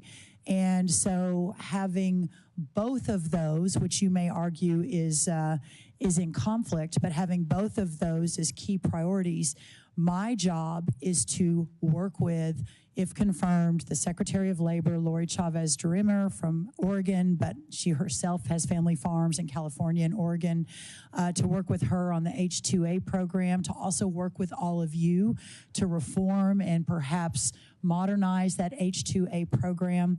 We'll also say that the president has been very clear that this first round will be aimed at, as you mentioned, those who have committed crimes and are criminals while inside our borders over the last 4 years. So we will follow the data. We will follow and listen to our farmers and ranchers as this is moving. And my commitment is to work with all of you to work to solve and do everything we can to make sure that none of these farms or dairy producers are put out of business. Now, I support your answer. Dangerous people shouldn't be here, and if they're here, they should be gone, period. But when we're talking massive deportation, we're gone beyond dangerous criminals. And I just wonder if we ought to give fair warning to farmers and ranchers across America that if you have immigrant labor, you can expect federal agents to come and search your property. Is that in the future for farmers and ranchers under the mass deportation plan? Sir, I have not been involved in that. The president's current plan, I cannot answer that one way or the other. I do know that my job is to ensure that as those conversations are ongoing, if confirmed, that I am part of that data collection and understanding, and that the president understands that what this means to our agriculture community. And I believe sincerely that he will execute his agenda that he has promised the American people, but that we'll never forget our ag community in so doing. Well, I certainly hope so, because these men and women in immigrant labor on our farms are doing backbreaking work every single damn day, and they've done it for years. And many of them, 40% of them, are undocumented. And if they are going to be deported, then we've seen a lot fewer fruits and vegetables that we take for granted every time we go into the store. I think that's part of the reality.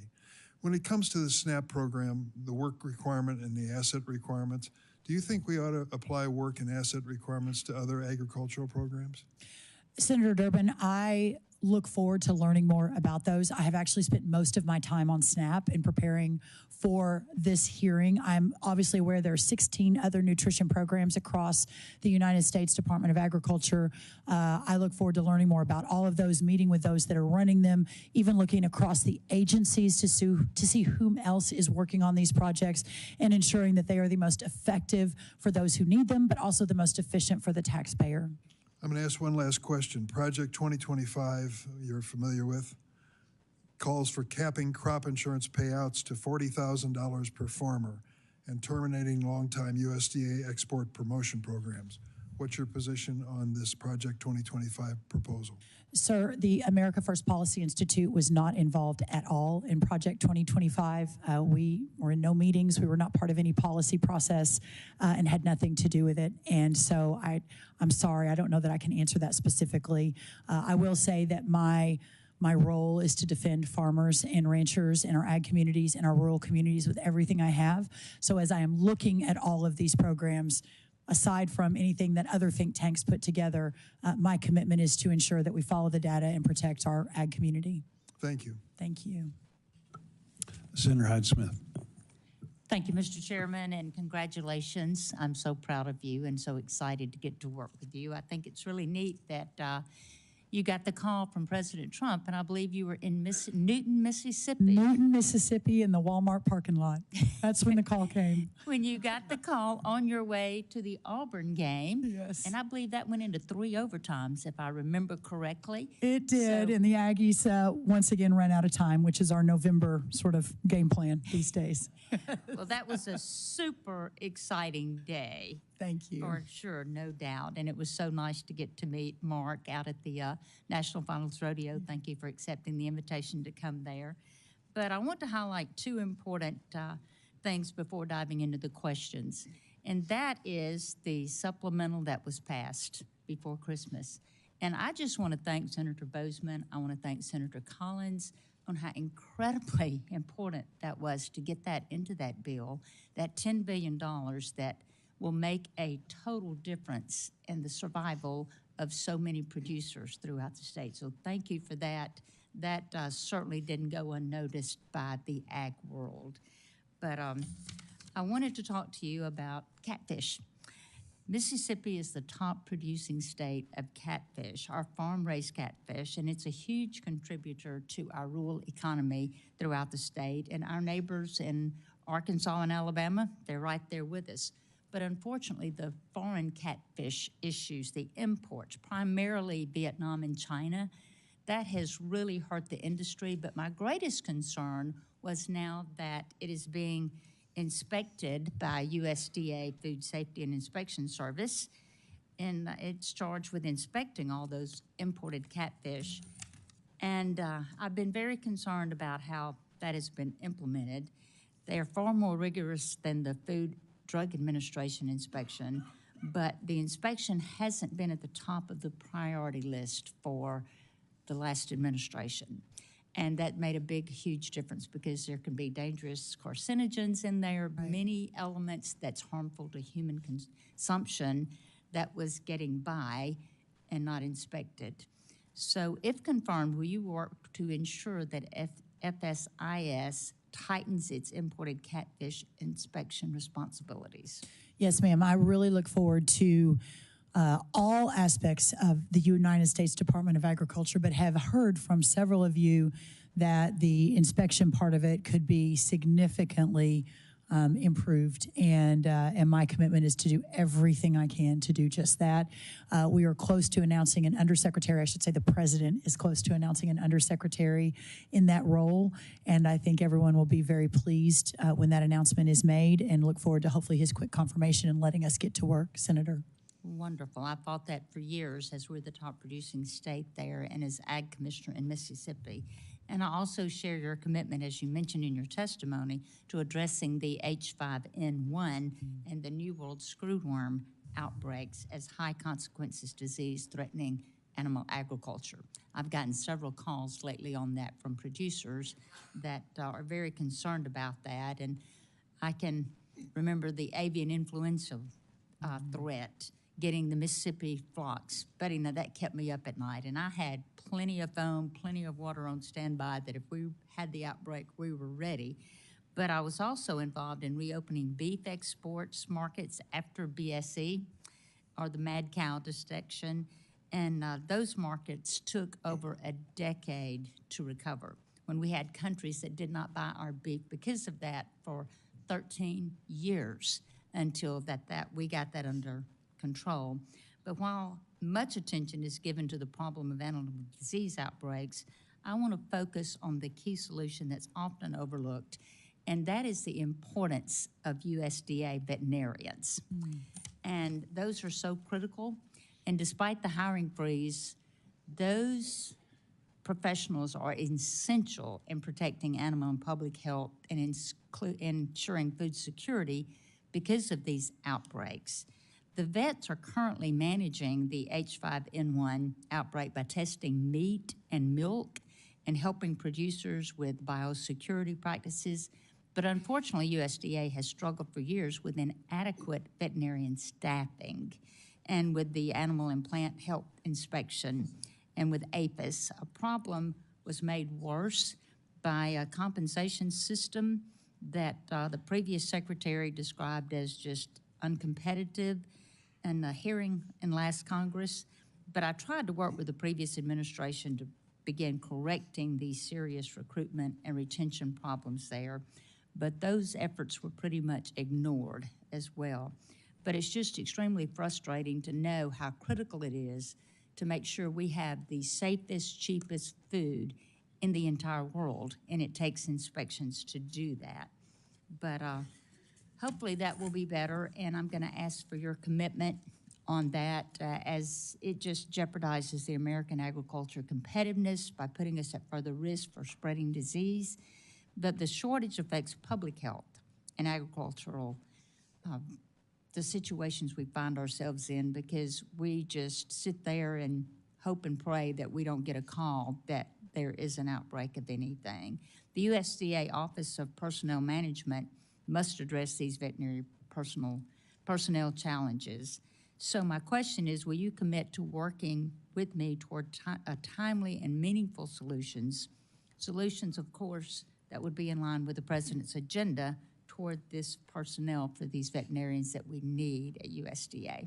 Senator, I so look forward to doing that. And yeah, I'm not sure if you've heard, but Texas A&M has a heck of a good veterinary school, so that I'm very familiar with. So I especially on this look forward to that with you. I do think that the recruiting piece of this and you and I working together, and I believe Senator Klobuchar may be a co-chair with you on the veterinary committee here in the Senate, but across the board ensuring that your leadership and my supporting you, if confirmed, continues to be a priority, and really look forward to that. And one quick statement I want to get in to look forward to working with you on as well, once confirmed, is to address the USDA packers and stockyards rules concerning poultry. It's really caused some significant cost increase to our poultry growers, and it really doesn't have any quantifiable profits. So that's another thing that I would like to meet with you on, is packers and stockyards, the law that we all live by. Thank you so much, and I so look forward to supporting you. Thank you, Senator, so much. Senator Booker. Mr. Chairman, thank you very much. I'm excited to be here and excited to have a few moments with you. Thank you for coming by my office yesterday. I know I was the favorite office you visited, much more than you were the favorite. There were 3 favorites, and you were one of the 3. I'm glad to hear that. I know you liked my visit better than Tommy Tuberville. I'm going to jump on the moving mom bandwagon here. When you told me about the work she did, the work on PFAS, God, I hope it foreshadows some of the work we can do together. It's a real problem for American farmers, and it's something that's really important to me. I mentioned to you when you were with me that one of the biggest problems we have in America is that the biggest producers in our country have done well. That's not a problem. I love and celebrate American success. But we're having a problem with the big producers, often controlled by multinational corporations who are doing great. But most of our small farmers in America really continue to struggle. Since 2017, we've lost over 140,000 farms in our country. And since the 1970s, over 500,000 farms have been lost in this country. This loss of family farms has led to awful things happening in our rural communities, an exodus of residents, jobs, really the hollowing out of rural communities. And for the farmers who've managed to hang on, times are really tough for American farmers. 88% of family farmers have second jobs off the farms, and a majority of that income utilized by those families is generated from off-farm income. And right now, the USDA programs are structured in ways that serve well the biggest producers, but often do not work for small and mid-sized family farms. So I'm pushing in the upcoming Farm Bill to create an Office of Small Farms within the USDA that would be charged with looking at USDA programs and policies and finding ways to make them work for our small farmers. This is a crisis. We're losing our heritage. Families that have had farms for 5, 6 generations in America are really struggling. And this is just a yes or no question, which I got in private. I'm hoping to get in public. As Secretary, will you make it a priority for the USDA to do a lot more to help small farmers? 1,000,000,000% yes, which is Aggie math, because I think you can only get to 100% yes, but 100% yes. And Senator, we discussed yesterday, for me personally, that is where my heart is and my passion in restoring rural America and working together in all parts of our country. I am grateful. I'm going to say hallelujah, amen to your answer and remind you that your mother is watching. Yeah, yes, sir. All right.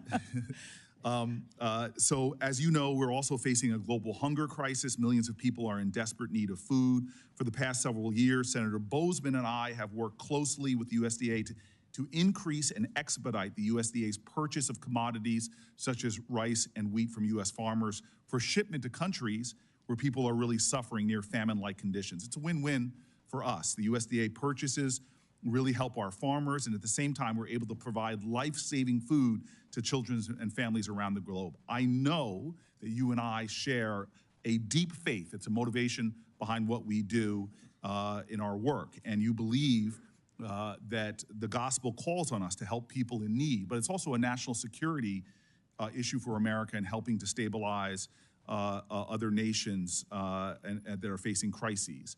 My office is getting a lot of concern and concerning reports from farmers that humanitarian programs like Food for Peace may be paused by one of the recent executive orders. I really am hoping that's not true. And again, a yes or no question. Once you're confirmed, will you check on the status of that, and will you make food aid purchases from our farmers a priority? Yes, sir, of course. Fantastic. Meat packers. Most Americans don't know this. They work in really horrifically dangerous conditions, one of the most dangerous jobs in America. They're being forced to make repetitive motions every day, forceful ones.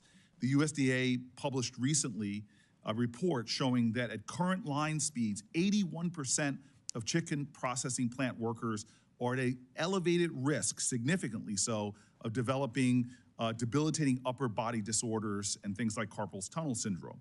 These workers also face a risk of serious injuries. On average, 2 worker amputations per week occur on slaughter lines in the United States of America. Just imagine if that was your family member. Even worse, meatpacking giants like JBS have admitted and been fined for child labor violations in their processing plants. The USDA currently is one of the largest buyers from these big meat packers. I have a bill with Senator Josh Hawley. It is a bipartisan bill to stop federal contracting with companies with child labor violations. As Secretary, yes or no, will you commit to using the agency's purchasing power to force these companies to end these horrific abuses, child labor practices, and bad treatment of workers? Senator Booker, I look forward to working with you on that. I don't and have not spent enough time to fully understand, to commit one way or the other, but I absolutely look forward to working with you and learning more about this issue. Sure, Holly and I will definitely talk to you more. I'm grateful for that, yes. And I'm going to speed to my last question. Ultra-processed foods in school meals. We're facing a crisis. You talked about it earlier with our children. 38% of teenagers in America have pre-diabetes, among other often chronic diseases. We have a sickness epidemic in American children. We know that if kids reach adulthood obese, they are on a trajectory of a lifetime of sickness and suffering that will cost our healthcare system inordinate amounts and cost them as well. We know that 60% of children's calories, 60% currently come from ultra-processed foods. Many of them have unhealthy levels of salt and added sugar. With our school meal program, we have an opportunity to make sure that kids get healthy, nutritious meals that empower them in school that day and for their life. But right now, kids are still getting too many of their calories in schools from ultra-processed meals. Yes or no? If confirmed, will you commit to dealing with this crisis and really focusing on improving children's nutrition by reducing the amount of ultra-processed foods in our school meal program? The answer is yes, but I want to add to that if you don't mind. As I mentioned with Chairman Bozeman, I do think this is a crisis, and I do agree with you. And I think before my friend RFK Jr. Bobby Kennedy came on the scene, I believe that was in August, and became part of the America First movement, that this particular issue, while really important, was not necessarily at the top of the America First agenda. At AFPI, America First, we had some people working on it, but didn't expect it to be a priority in the administration. I am encouraged that it is now a priority and look forward to working with everyone. I am so grateful for that. This is not a question because my time's expired, but Prop 12 coming out of California, this Packers and Stockyard Act, I know you will be open to us bringing you small family farmers, independent family farmers who show that Prop 12 has opened up new opportunities for them, and the Packers and Stockyard Act is protecting them, and they actually want to see better enforcement. So I know you're open to us having that conversation. I will look forward to that. Thank you, Senator. Thank you. Senator Marshall. Thank you, Chairman, Ranking Member. Ms. Rollins, welcome. Thank you. Just want to know if you agree with me that whole milk is the most nutritious drink known to humankind and belongs in our school lunches. Senator, I don't know that you have met my mom yet, but this is all we had in our refrigerator growing up. Not anything else, just whole milk. She is absolutely never going to let us forget this, the fact that this is coming up. But yes, this hits home to me very, very quickly. It brings back a lot of memories. So, Ms. Rollins, like many of us on this committee, you have a love, a passion for rural America, for agriculture. Tell us where that comes from and why this job is important to American agriculture in rural America, just from your heart. Senator, thank you. The fact that I'm sitting here today, that I am in the United States Capitol, that I'm sitting in front of this committee, that I am serving at the appointment of the President of the United States as one of his potential cabinet members, but yet I grew up in a town of 1,200 with a single mom with two little sisters, went to Texas A&M on an agriculture scholarship because my love, but also we needed the money. That Future Farmers of America is the organization that set my path so many years ago. I am fighting for the next Brooke, who is growing up in a little bitty town with a single mom, that her weekends are spent on horses and raising cattle and barrel racing and at Friday night football, at least in the South, and making sure that those communities continue to raise and provide thriving and incredible opportunities for the next generation of leaders so that this country can continue in the next 250 years to do what we've done in the last 250, and that is to create and govern under our founders' vision of the greatest country in the history of the world. And this work and this committee and this moment in time is the backbone to all of that. Yeah, Ms. Rollins, reminds me of a song that growing up a Kansas farm boys mostly having fun. And I think that's what you're describing. It was That's mostly right. having, it was a simpler time. You pointed out earlier, 90% of rural America supported President Trump in the election, over 90%. Now, every time I see the president, the first thing he asks me is, Roger, how are your farmers and ranchers doing in Kansas? Can you just share with this committee President Trump's compassion for farmers and ranchers? Do you have similar conversations with him as well? Yes. Senator, one of the illuminating moments of my time with him in the last administration, and it was, as you can imagine, an adventure beyond any imagination to be next to President Trump for 3 years and then to continue to work with him after he left the White House to build the America First Policy Institute and continue the policies for the next 100 years, not just for this moment in time. But I, in the last West Wing, I believe I'm speaking correctly, was the only person with an agriculture background. And that wasn't widely known because I was managing the entire portfolio. And but any time in any senior staff meetings or any time we were in the Oval Office and these issues would come up, he would always point to me and say, where are we on that? And it was so clear to me that that is where his heart is. I'll never forget a cabinet meeting where we were having a discussion about some big corporate entity who had asked for a very large sum in the multis of billions of dollars for a project. And that same week he had been asked for that project, he'd also visited some farmers in Georgia. And I'll never forget, I was sitting behind him because I was not part of the cabinet, I was part of the senior staff. And I'll never forget, I don't think the media was in there, but he looked at the entire cabinet and then turned, over his shoulder and looked at us who were sitting behind him as his senior team. And he said, I'm not here for those guys who are asking for billions of dollars for their new project and their market value is many, many billions and billions more. I'm here for those farmers. I am here for those men and women that I met in Georgia yesterday who are hurting but never complain, never miss a beat, never stop doing what they're called to do, which is to produce for the families across America and across the world. That is who I am here, and we all, pointing to the cabinet and the staff, are here to serve. I think that was in maybe year 2 of the 4, and I've never forgotten it. And when he called me about this job, we talked about that again. Yeah, thanks, Ms. Rollins. So obviously, agriculture, rural America is important to you. It's important to the president. Would you just speak for a moment how important biofuels are to the farmers, to ranchers who benefit from some of the substrates coming out of that process and to rural America as well, and specifically how 45Z might impact rural America?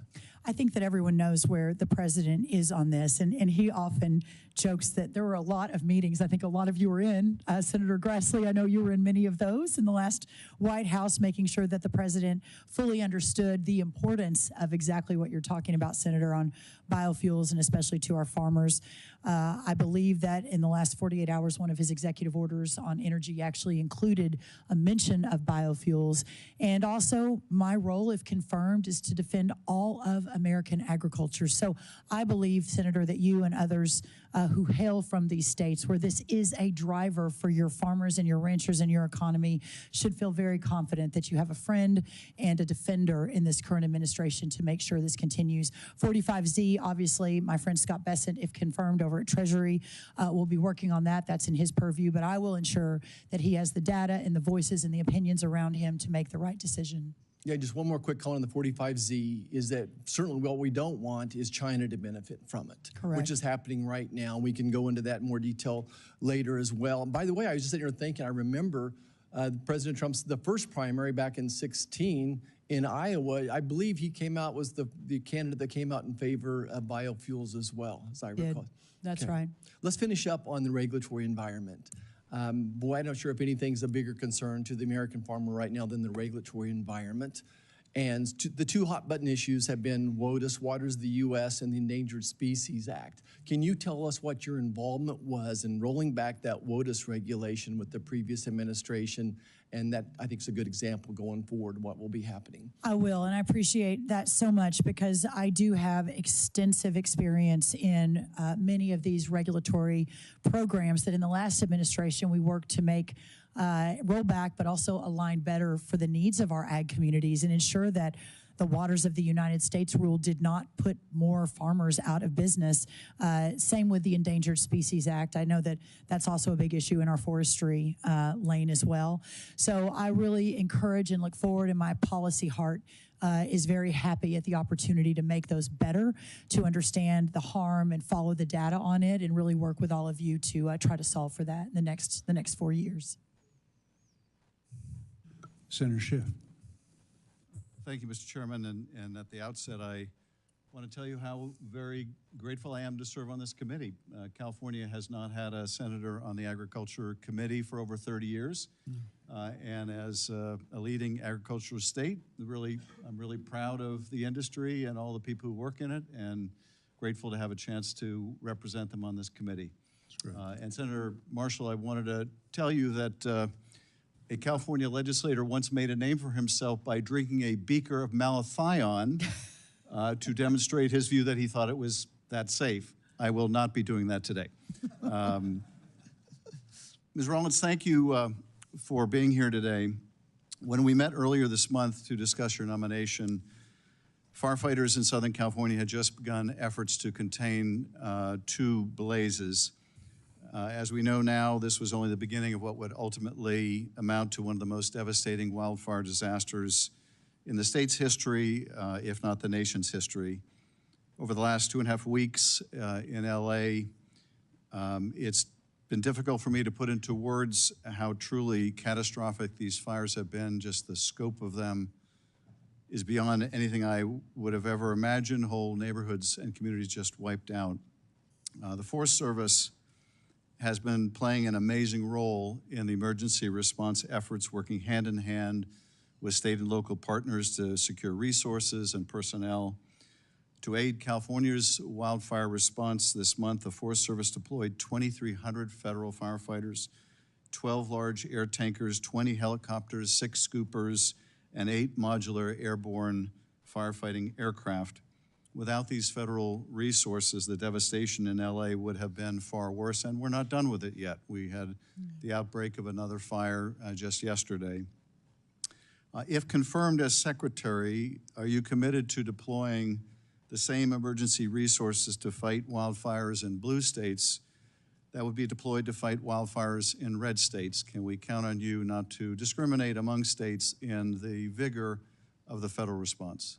Senator, thank you. And obviously, but it bears saying, since you asked, 100% yes. And to watch the devastation in your beautiful state has been heartbreaking for all of us, no matter if we're from red states or blue states. I think that hopefully, if there's any good that comes from this, if I'm confirmed, we can figure out how to be even a better, more impactful resource the next time this happens, and hopefully be able to work more closely, more quickly with those on the ground across blue states and red states. Thank you. I very much appreciate that.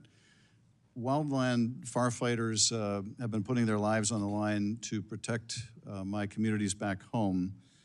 And we need to make sure that we continue to encourage people to become wildland firefighters, and that their compensation is commensurate with the critical and dangerous work that they do.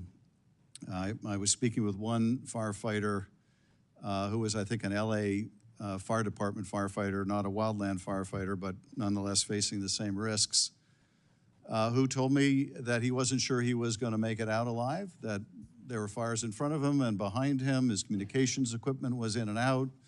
Water was running low. And he said it was the closest thing to hell that he could imagine. The key, I think, to recruiting and retaining people to do that kind of vital and dangerous work is to make sure they're well compensated. The bipartisan infrastructure law signed by President Biden included a long overdue pay raise for federal firefighters, but that raise is set to expire in March. This means our federal firefighters could once again be paid as low as $15 an hour to risk their lives to keep our communities safe.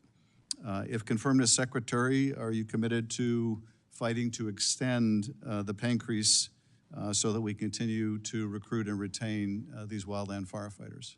Thank you, Senator Schiff, and the tens of thousands of firefighters at the Forest Service, at USDA in our peak seasons, and even now I think we have close to 1,000 on the ground in your home state. I am 100% behind ensuring that we have the best the best firefighters, the best workforce that we can possibly have to fight these fires. I need to learn more about exactly what it is you're speaking about before a full commitment, but I will commit to this, that in all of my time with President Trump and the 8+ years I've been beside him in serving in his administration and answering the call for this position if confirmed, that he too believes that those who are putting their lives on the line every single day deserve the honor and the respect and the pay that goes along with those jobs. So I look forward to working with you to ensure as we move forward that that is happening in the most appropriate way. I appreciate that. Let me turn to a different topic. During the president's first term, USDA had to allocate tens of billions of dollars to offset the financial impact of the tariffs and the reciprocal tariffs that other countries imposed on our agriculture and on our farmers. But that financial assistance offered to farmers impacted by the trade war was not equally distributed. Despite California's leading role in U.S. agriculture and the heavy tariffs imposed on specialty crop exports, California growers receive far less than their fair share in tariff assistance under the 2019 Market Facilitation Program. Out of hundreds of specialty crops grown in the U.S., only 8 crops received direct assistance, and in the end, approximately 1% of the nearly $15 billion in USDA allocated resources went to California specialty crop growers, so about 1%. And as you know, we're the leading state when it comes to specialty crops. If confirmed, are you committed to distributing all economic assistance, including trade relief, to states without regard for their political leanings? I am committed to that. I think Senator Slotkin, you and even you and I discussed the specialty crops in Michigan when we met. I look forward to, I'm not familiar with the data that you laid out, but I look forward to learning more about that and being committed to ensuring that to the very, very best of our ability that this is appropriately adjudicated. I appreciate that. I look forward to working together to make sure that that relief, if it should be necessary, is distributed equitably. Yes, sir. Thank you, Mr. Chairman. I yield back. Thank you, Senator. Senator Somerville. Coach. Coach. Thank you very much. Ms. Rollins, who'd ever known? 30 years ago, I'm a young coach at Texas A&M, and you're student body president. That's First true. time we met. Yep. And we sat next to each other in lots of meetings. That's exactly right. And look where we're at now. I know. It's an amazing Congratulations. world. Thank you, sir. Congratulations. Thank you. You're going to be awesome. Thank you. But I don't want to sugarcoat this because my farmers back home are hurting. Yes, sir. We're in trouble. Our farmers are in trouble. Small farmers are selling right and left. I got a bill on the floor, actually I dropped it yesterday, about keeping foreign adversaries from buying our farmland. We're selling it right and left. But I don't blame them because they can't make a profit. Row croppers in my state of Alabama are really getting killed. Cotton farmers last year, the input cost was about $400 an acre. They might have got $100 an acre out of their crop last year. Yeah. That's the reason we had to do a supplemental right before Christmas. My phone was ringing off the wall. We have got to help our farmers, but they hate handouts. I'll tell you that right now. They hate it because they want to do their own work. So I'm glad you understand that. Being from Texas, you understand it. Yes, and sir. Again, it is a dire problem, and it's not going to get fixed overnight. I'm looking forward to seeing who your team is going to be around you. I will tell you this: it's discouraging to know that you walk into the office building where you're going to have 3,000 or 4,000 employees, and you can shoot a gun, not hit anybody. There's nobody there. Nobody's been working in the office for 4 years. I mean, Yes. It's embarrassing. It's absolutely embarrassing. Our farmers need help, and we got nobody working at the office. So we have to get input costs down. That's not your job. 6, 7 years ago, a cotton picker cost $750,000 in Alabama. Today, it's $1.5 million. Yes, sir. Fertilizer's gone sky high after the Ukraine war. It's embarrassing to where we've got. There's a $45 billion trade deficit in ag, $45 billion. And the only way that we can get commodity prices back up is handle that trade deficit. So, that being said, we need dialogue.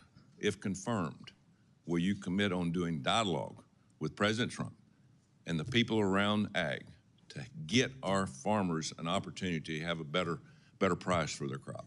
Yes, I will, Senator, and I so look forward to that. I think one of the things I read recently that only 43% of our ag producers are net positive, net income positive. That is unsustainable. We have to find a better way, and it can't come always through government subsidies. We've got to expand the market. We've got to figure out input costs. One of President Trump's top priorities was food inflation. Well, this comes before food inflation because this itself will drive the cost of food down if we do our jobs and if we're able to produce for our ag community the way that, Coach, I believe that we can, working together. Yeah, what we don't want to happen is what's happened to our drug industry. You know, we found in COVID, we look around going, you know, how do we keep people, you know, get people healthy? And all the drugs are made in China.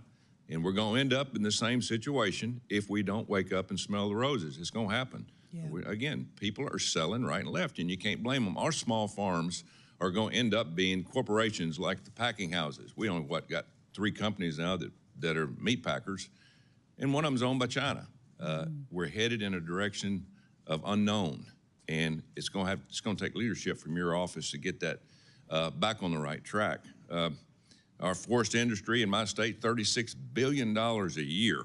Now, with the USDA Forest Service under your purview, what priorities do you have for the health of our forest across the country? Not just in Alabama, but we have to continue that to make sure that we have healthy wood, because it is something that we're very proud of.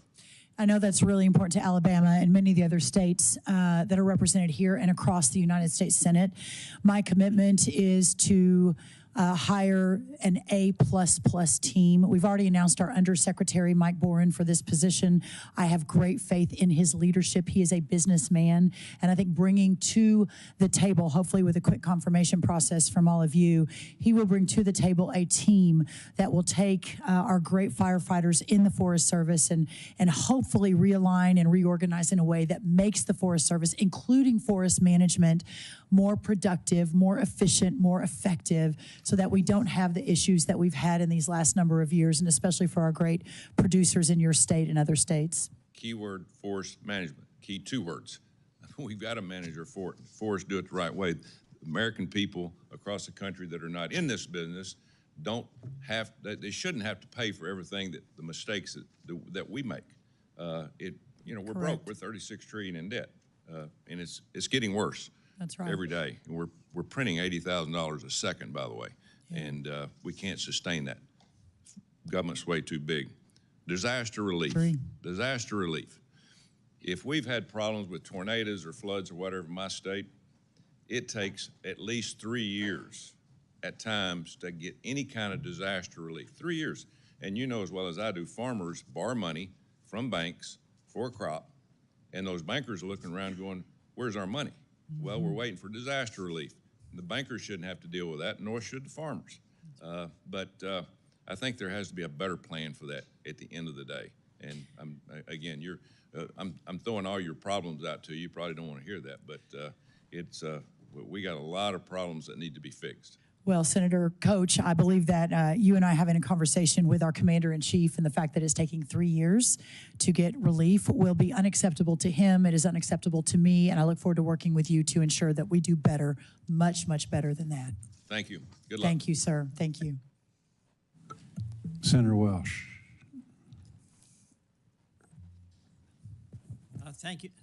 Thank you very much.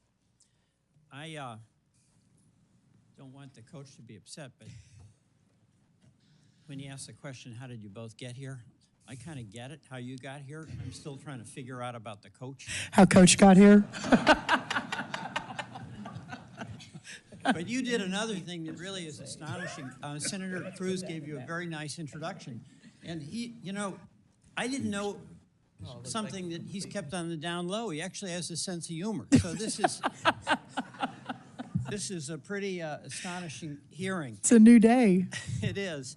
And thank you for your visit to my office and your enthusiasm about rural America. And I'm so delighted to be working with our new ranking member and our new chair to try to strengthen rural America. And I share the, point of view strongly held by members of this committee that rural America really is about the great values and strength of America, hard work, family, community. And rural America has been under brutal pressure, and I think every single one of us wants to do everything we can to strengthen it, because a strong rural America is a strong America. A couple of things. We have been really blessed in Vermont with a very responsive Department of Agriculture. The Rural Development Organization in Vermont has helped us through the floods of July 23 and July 24. It has used opportunities to strengthen the economy for farmers. So I just want to make certain that some of the things that have really been helpful to us, we can have some confidence will continue should you be the new Secretary of Agriculture. Number one, we've got, under the previous administration, there was $40 million that went to Vermont for energy efficiency programs.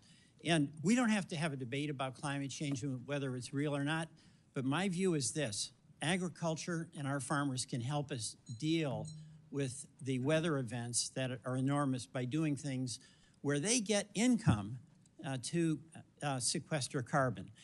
So without having the climate change discussion, I want to make certain that I can have some confidence that our farmers who are adopting regenerative agricultural practices, organic agriculture, are doing things that by all estimations make for good, healthy crops, but also reduce carbon emissions, that will continue to make that possible, and they'll get paid to do it, not just be asked through regulations to bear the burden. Senator Welch, thank you, and love visiting with you, and excited to come to Vermont if invited. I loved our conversation, and we actually talked about the workforce at USDA, at least those that you have interacted with and worked with, and hearing from you how excellent the service was and the good job that they did meant a lot to me, and I look forward to learning more and meeting them if confirmed. I think it's important to recognize, Senator, I will always have an open dialogue with all of you. I think I gave all of you my cell phone. No, you did. I did. Let me go on to the next one, because I just want to go through a few things. You know, another issue is labor on the farm. We can't milk our cows. We literally can't milk our cows without immigrant labor. And I'm for a secure border. I think all of us here are, but I'm also for legal immigration. And that is a real challenge for our dairy farmers. And I want to make sure that whatever we do to secure the border doesn't deprive our hardworking dairy farms and farmers access to the labor that they absolutely depend on. Can you comment on that? Senator, yes, thank you. And I appreciate everyone's commitment to a secure border. You are not the only one on this side of the room that has made the point that that's really important.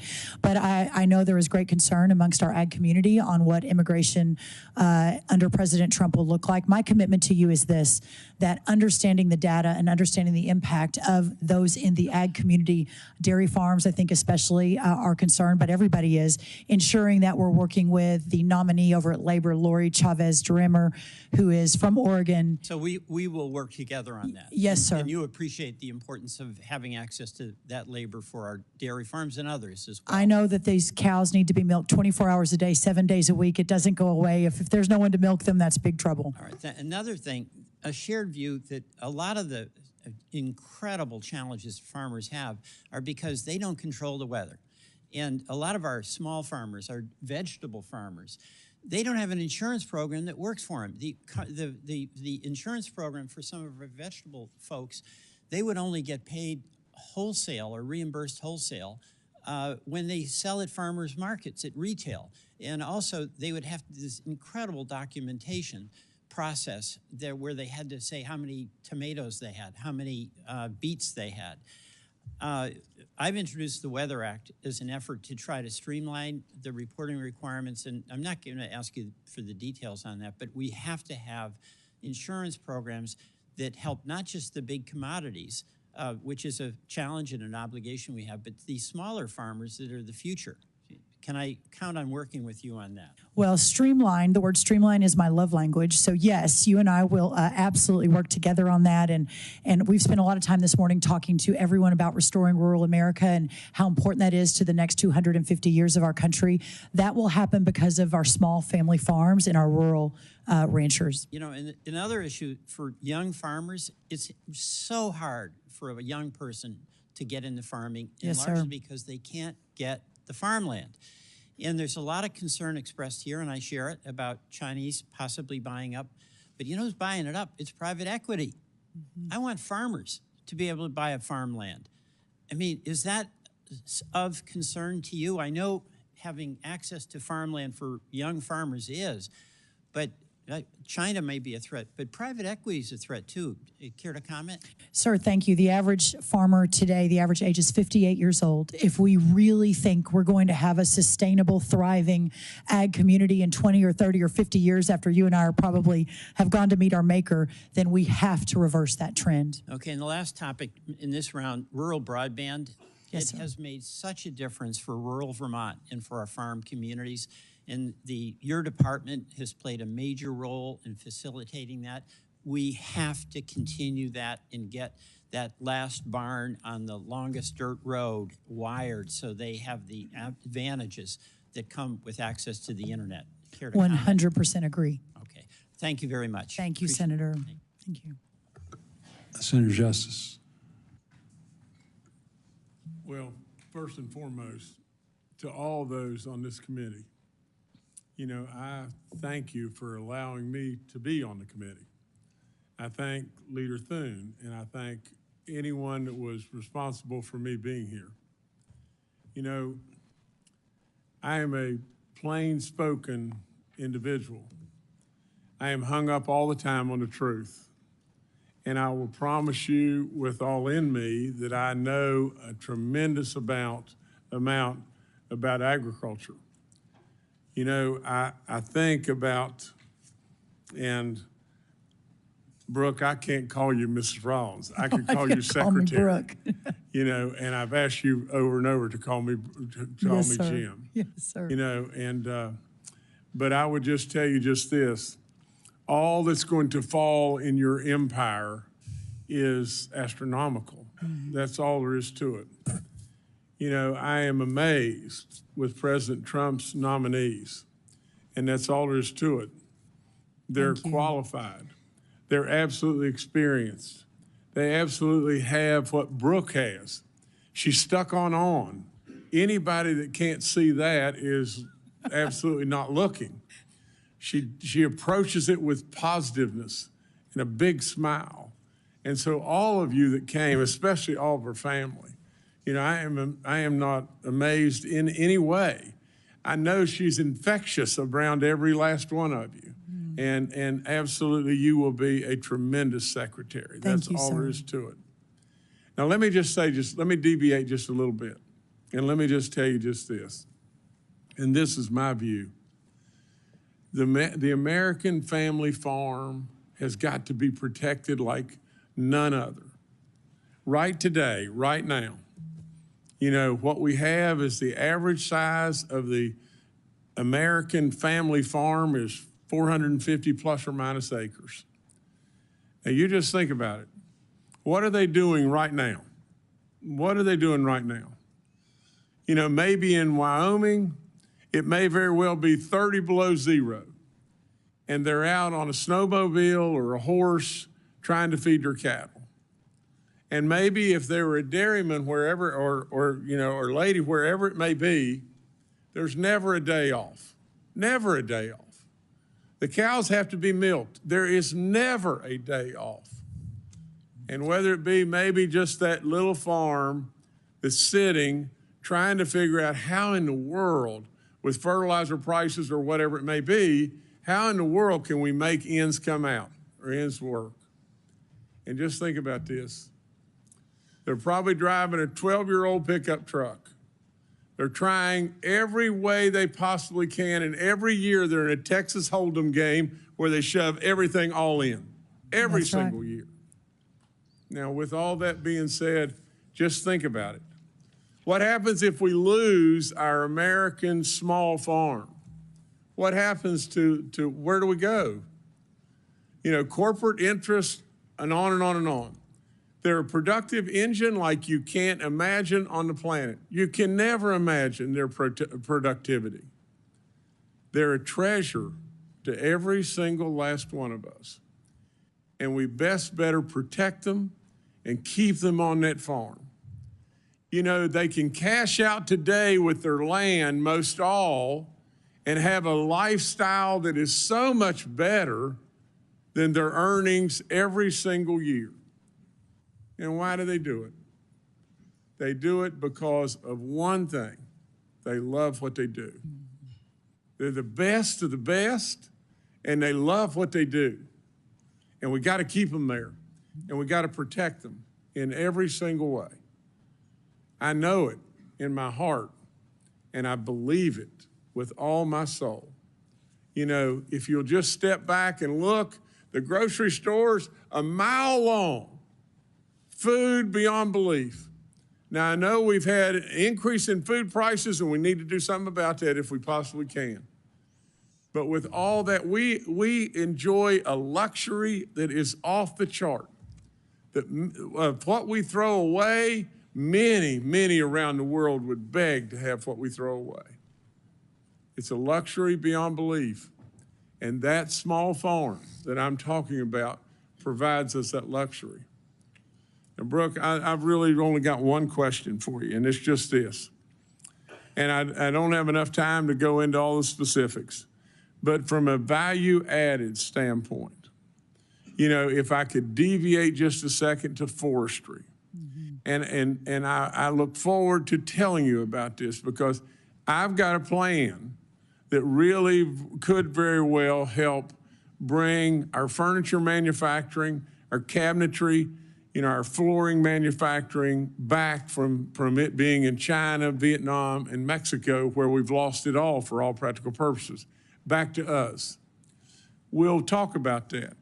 But I want to hear that you are really supportive of value-added products because it is so important to getting our manufacturing at home and what President Trump absolutely believes and wants more than anything. Again, I am all in with your nomination, 1,000%. You will do an amazing job. There's no question about it. But please comment on the value added, please. Sir, there is no excuse why everything in American agriculture and America in general, but we're here to talk about ag, is not the best of the world, that everything that we work on is of the most excellent approach, and that we continue to build and feed and thrive and preserve the American heritage of the greatest farmers in the world. I'm telling you, and everybody should pay close attention. She's a superstar. Thank you, sir. And we need her. We need her. So Thank you, sir. Maybe it's premature, but congratulations. As long as I have baby dogs support, that's the important You got thing. baby dog with you every single day. Thank you, sir. I so appreciate that. Thank you. Thank you. Baby dog was the difference in you getting on the committee or not. Baby dog We like you. trumps We really me like every baby single dog. day. Senator Warnock. Good morning. I don't know how to follow that. Welcome to the committee. Thank you, sir. Thank you, Chairman Bozeman. I want to take a moment to congratulate you and Ranking Member Klobuchar on your appointments to lead this committee. I look forward to working with both of you. I've met with each of you, and I've enjoyed our relationship and the work that we've tried to do and the work we've done. Ms. Rollins, good morning. And morning. Welcome to you and also to your family and all those who are here to support you. And congratulations on your nomination. Thank you. I enjoyed also meeting with you last month to discuss your nomination and plans for USDA. And this morning, I'd just like to follow up on some of the issues, many of which we've already discussed. But first, it has come to my attention that a recent executive order has led to the potential termination of USDA's liaisons to our 1890 land grant institutions like Fort Valley State University in Fort Valley, Georgia. There is strong bipartisan support for these institutions. They've done an incredible job, often doing so much for so many with so very little for such a long time that people, it's lost on people, the work that these institutions every day. I'm deeply concerned about this and the actions to shut out their voices at USDA. Ms. Rollins, if you are confirmed, will you commit to supporting our 1890 institutions? Sir, I believe Prairie View A&M is one of those 1890 institutions, which I'm very familiar with and partnered as a student at Texas A&M and in the last administration worked with. I am not familiar with exactly what you're speaking of, but my commitment to you is to find out and to continue a really important discussion and to learn more about the issue. Well, the executive order could lead to the potential termination of USDA's liaisons to these 1890 institutions, which help them to navigate their relationship with the USDA.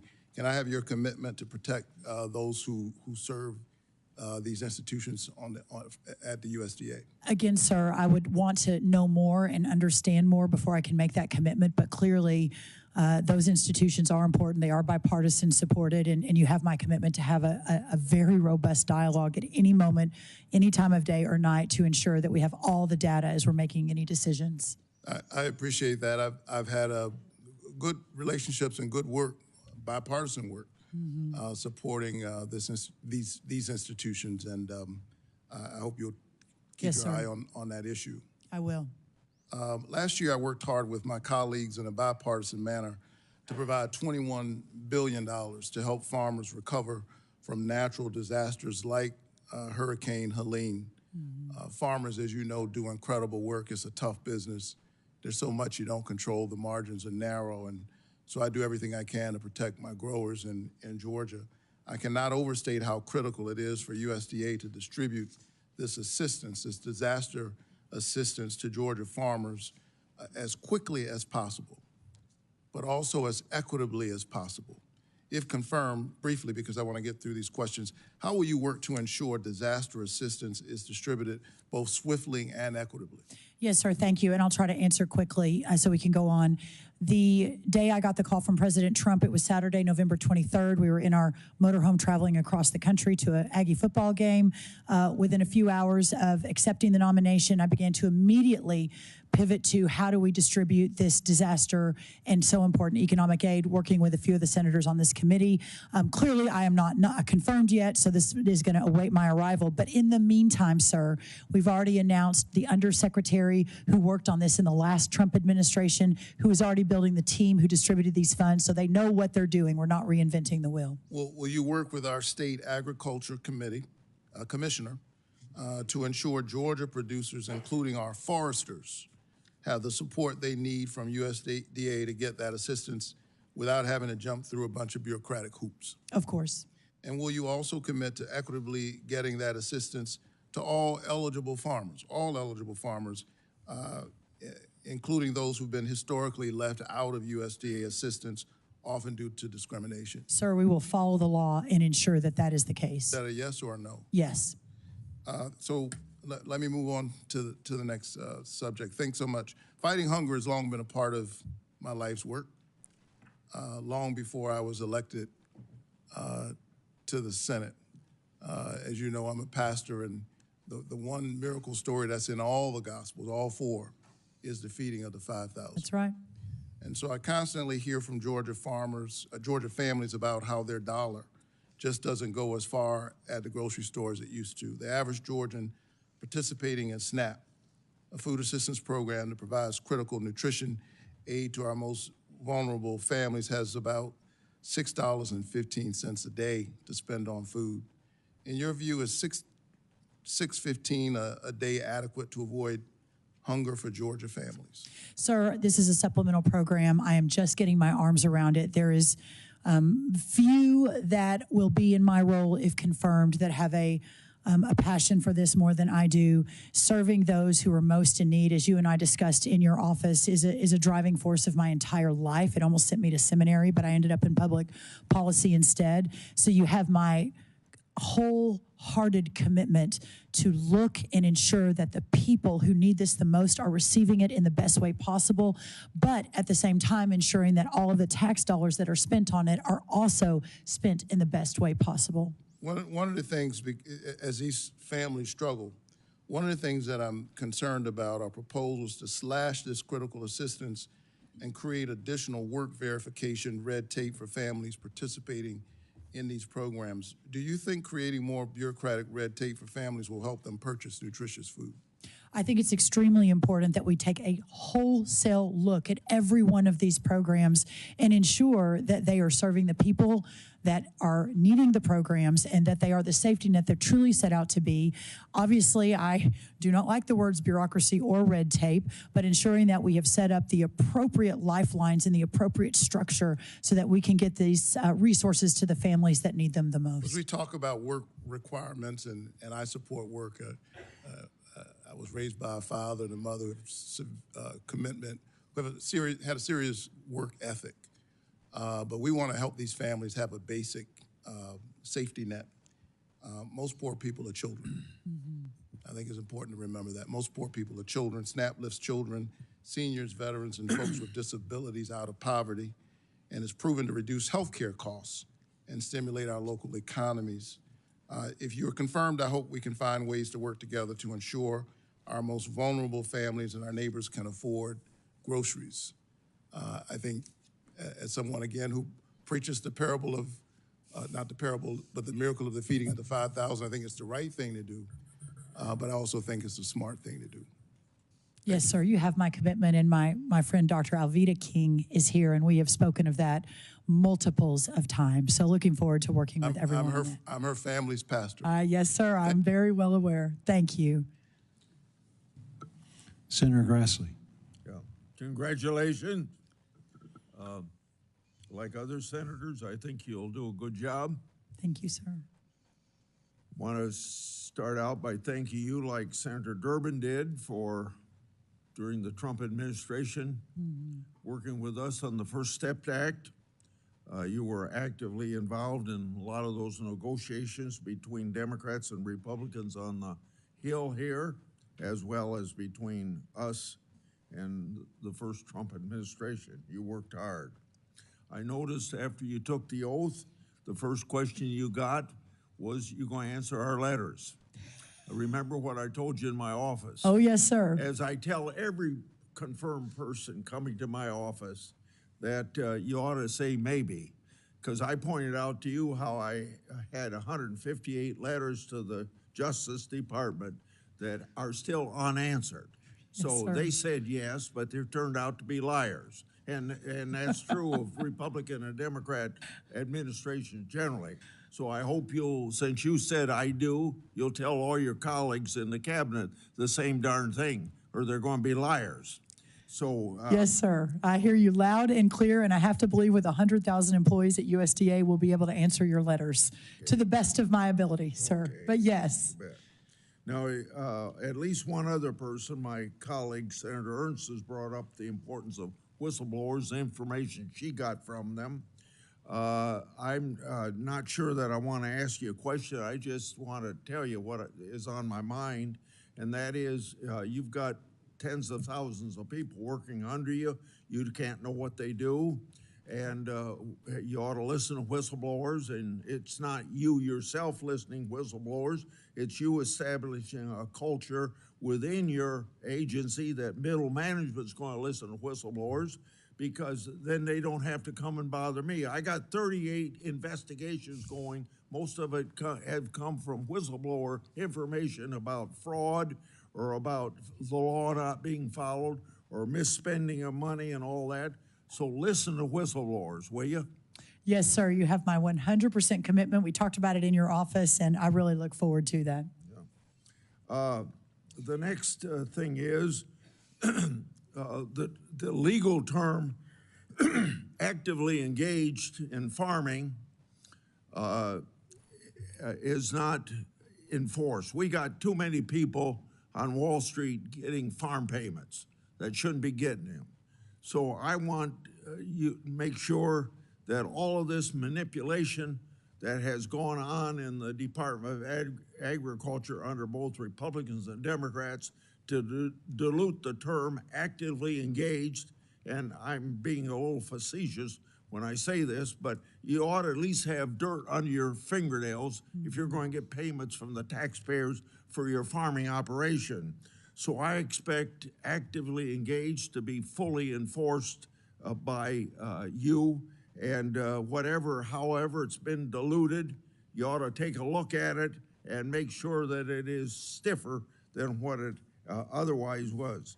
And then when we get into this negotiations on a 5-year farm bill, I don't expect you to answer this now, but just let me tell you, there can be tremendous savings to the taxpayers.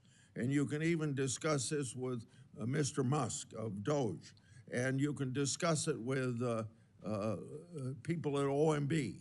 If you can put a cap on what one farmer can get from the farm program, so we aren't subsidizing big farmers to get bigger. And I got nothing wrong with the marketplace working for people get as big as they want to get, but we shouldn't be subsidizing. The whole point of an agricultural farm 5-year farm bill safety net is to protect people that are medium and small size farmers that can't control what happens to them, whether it's a natural disaster or a Carter grain embargo or some war in Kiev. Big farmers can handle that, but small farmers can't. And that seems to me, for the same reason we put out disaster relief for farmers in the bill that just passed before Christmas, and you're going to administer, there's the same reason that we have a safety net for farmers on prices generally and things beyond their control. So I try every farm bill to get this done. And the most successful farm bill I had, and I hope I'm successful in this farm bill, was 2015, when I got a cap put on in both the House and Senate in exactly the same language, and it shouldn't have been diluted at all or changed at all when it goes to conference, because those are the rules of conference. But the congressman from Texas, I don't know his name, that was chairman of the Ag Committee at that time, and you probably know who he was. He did not like it, and he diluted it to it's practically meaningless at this point. So if you want to save some taxpayers' money, look at that issue when I bring it up again. Thank you, sir. Another thing is we had the first Trump administration. We had a couple times in the Biden administration use money from the Commodity Credit Corporation that I don't think should have been used. And the power of the purse, as you know, rests with Congress under Article 1 of the Constitution. And money can't be spent without authority of Congress. And billions have been wasted that way. And I hope you don't get involved in wasting those dollars again. I'll end with the Packers and Stockyards Act. I think it's stronger than anything that the Justice Department can do under antitrust laws to protect the welfare of the farmer, to make sure that the marketplace is working. And thank God, Vilsack, just before he left office, put out some regulations that will help enforce Packers and Stockyards Act, particularly to protect livestock producers in highly concentrated areas of agriculture, or the poultry grower payment system, the capital improvement payment system. The American Farm Bureau Federation has spoken positively about these issues. I think there were some more that are on the books that maybe you can take a look at that he didn't get around to putting out, because maybe they're a little more controversial. But the Packers and Stockyards Act is the most effective tool to make sure that the marketplace works for the American farmer. Thank you. Thank you, Senator. And I am really looking forward to working with you and continuing to move forward, and especially focusing on our small family farms in rural America. Senator Slotkin. Thank you. Congratulations, Mr. Chairman and Madam Ranking Chairman. I'm honored to be here as the successor of Debbie Stabenow, our esteemed former chairman, the queen of Michigan agriculture. We miss her, and I have really, really big shoes to fill there. Thank you for our conversation in my office. I appreciate your positive approach to meeting with everybody. And I have the honor to live on my family farm, which used to be beef cattle, is now soy and corn alternatively. But I'm also a former CIA officer, Pentagon official. So I really come to the Ag Committee with a sense that food security is national security, and the United States should always be able to feed itself by itself. And everything flows from there. If people agree, then there's a lot of policies that become pretty clear. The sale of our land to foreign governments or to private equity, all of those things. So I think that's the approach that I tend to take. I'm also from Michigan. We're not Kansas. We're not Iowa. We are specialty crops, right? We have the second most diverse agricultural sector in the country after California. We take pride in not doing monocropping and doing a lot of fruits and vegetables and a lot of other things. So this is why I'm particularly concerned about the tariffs.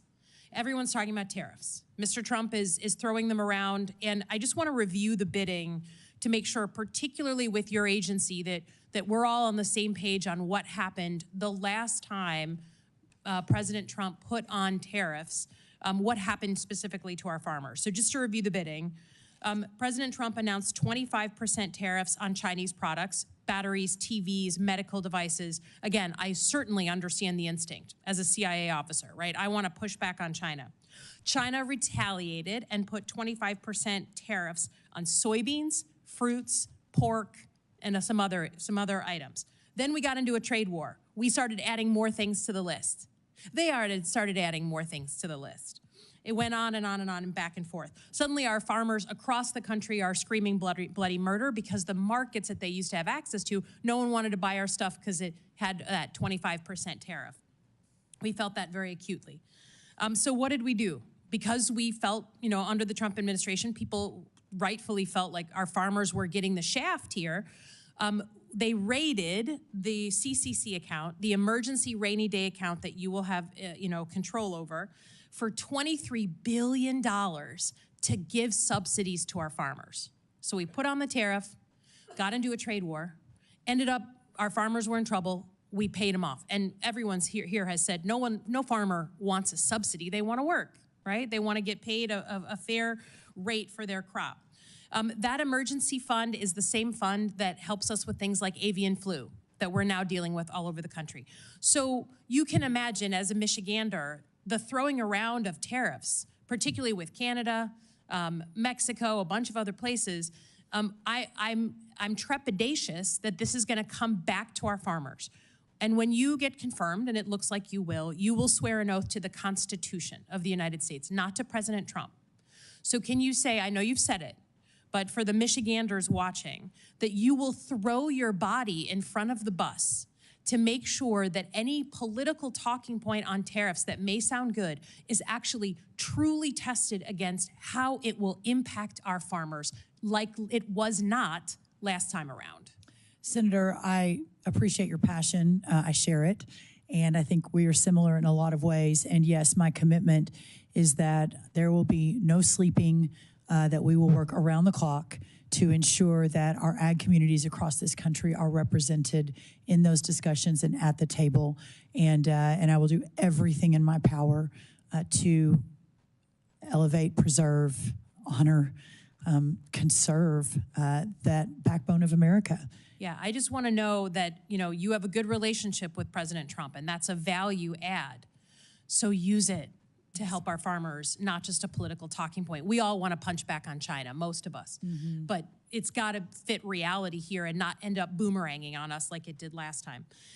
Next is avian flu. We talked about this as well in my office. Michigan has been dealing with this. Lots of states around the country are dealing with it. We've had human beings, a few getting ill, one passed away. We now see it in cats, household pets that are eating birds that have it, that kind of thing. And what we've seen, I think Michigan has gotten decently high marks for handling it well because we've cooperated with the federal government, right? But there's a lot of folks around the country that are not so friendly with the federal government. You are going to be, the federal government, having to put some muscle behind some of our rules so that we don't see the spread, right? So we don't, I mean, again, we're all, right now, you cannot get a dozen eggs around Holly, Michigan, where I live, for less than $4.69 a dozen. Used to be $2. So please tell me what you're going to do in the federal government role that you're about to take to make sure that we stem the spread of avian flu, even to states and farmers who are not so friendly with the federal government. Yeah. Thank you, Senator. And I do remember our conversation. It is certainly a top priority. I know in my opening remarks, it is one of my top 4 priorities on day one, putting the right team in place to ensure that, that what you discussed and outlined is happening. I do believe that with my depth of experience with working at all levels of government, specifically at the state level. I've been working closely, I believe probably mostly Republican, maybe all Republican, but all the ag commissioners I'm already in contact with, and if confirmed, will continue to work closely with them. I think there's no doubt that the all of government approach, working with the stakeholder community, but also the state and local officials, is going to be extremely important. And to your point about food security at the top of your remarks, that remains paramount, I think, for all of us. Yeah. And then lastly, I'll just echo some of Senator Warnock's comments. We have seen in versions of the Farm Bill that were created in the past year, both in the House and the Senate, that SNAP is usually the bill payer for at least part of it. In cuts to SNAP, and then additional subsidies to some of our farmers, frankly, particularly farmers down south. I understand that that's popular. I would just ask you again to look into your heart. If the majority of poor people are children, that's not a work requirement that they can meet, right? So please just remember the children and be thoughtful about our approach on SNAP, not just, again, a political talking point. I will, Thank you. Senator. I yield back. Thank you. Thank you. Senator Fisher. Thank you, Senator Bozeman, and congratulations on your gavel. Look forward to working with you and with the ranking member. Thank you. Ms. Rollins, so good to see you. I really, really appreciated you coming to the office last month and the great discussion that we had.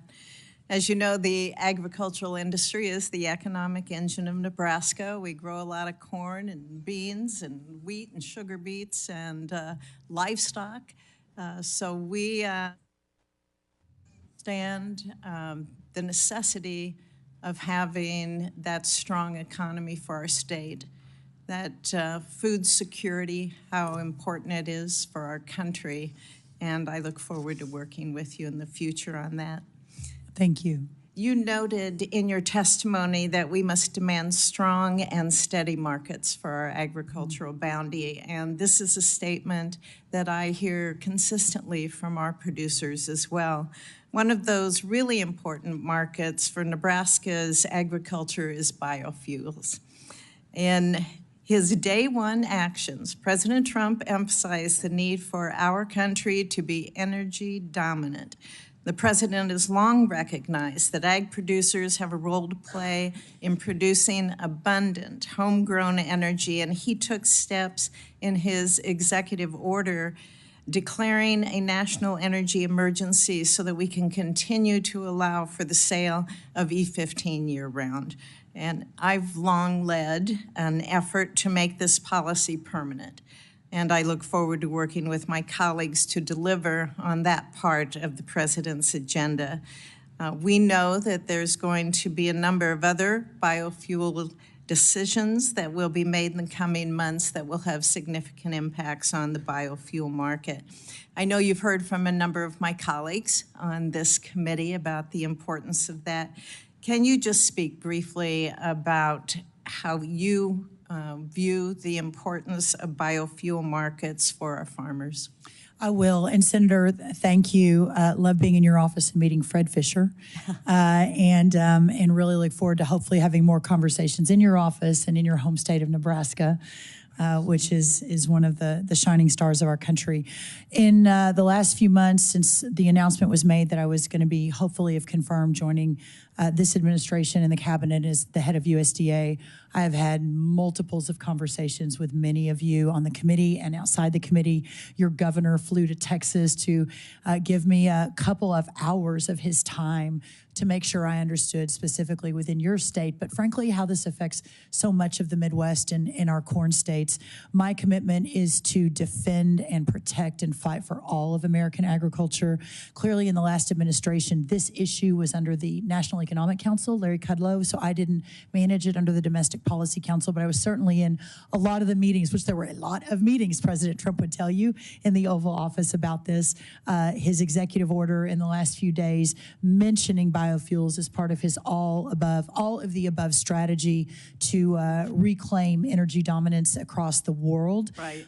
is important. President Trump was very generous with his time in his previous time in the Oval Office, and he's correct. We had a lot of meetings in the Oval Office. So I think know he said 27. Truly, and he would like to get this issue settled as well. I thought maybe we would last in the CR, but we'll continue to push for that.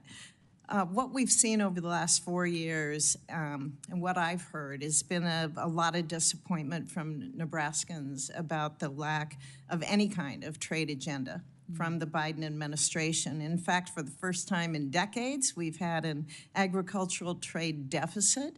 And as you said earlier, it's projected to hit a record-breaking $45 billion. I understand there can be a variety of factors that impact a trade deficit, but I am concerned that part of this stems from there being really any kind of clear agricultural trade agenda from the last administration. We cannot see that happen again. Can you talk about how you would both hold our current trading partners accountable and the role that you will or that you would want to see USDA play in developing these new export markets? Yes, Senator, and that $45 billion, what's remarkable about that is 42% of that is just in the last year. Yes. So the wheels are falling off, and it is very, very important that the wheels get put back on as soon as possible.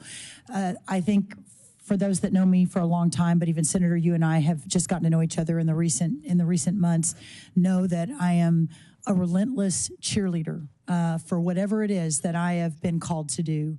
And for this moment in my life, and to meet this moment, as Scripture says, I am called to take agriculture, to preserve our rural communities, and take our products to the world, and work around the clock to ensure that that sort of trade deficit begins to peel back, and hopefully by the end of our time here in the next 4 years is completely gone. And in fact, we are back in the positive. And I believe we can do that. I mentioned earlier, I think President Trump is the consummate deal maker. His heart for rural America and for our farmers and ranchers, I think, will hopefully lead the way. I certainly will be right next to him, whispering in his ear as we move forward on this.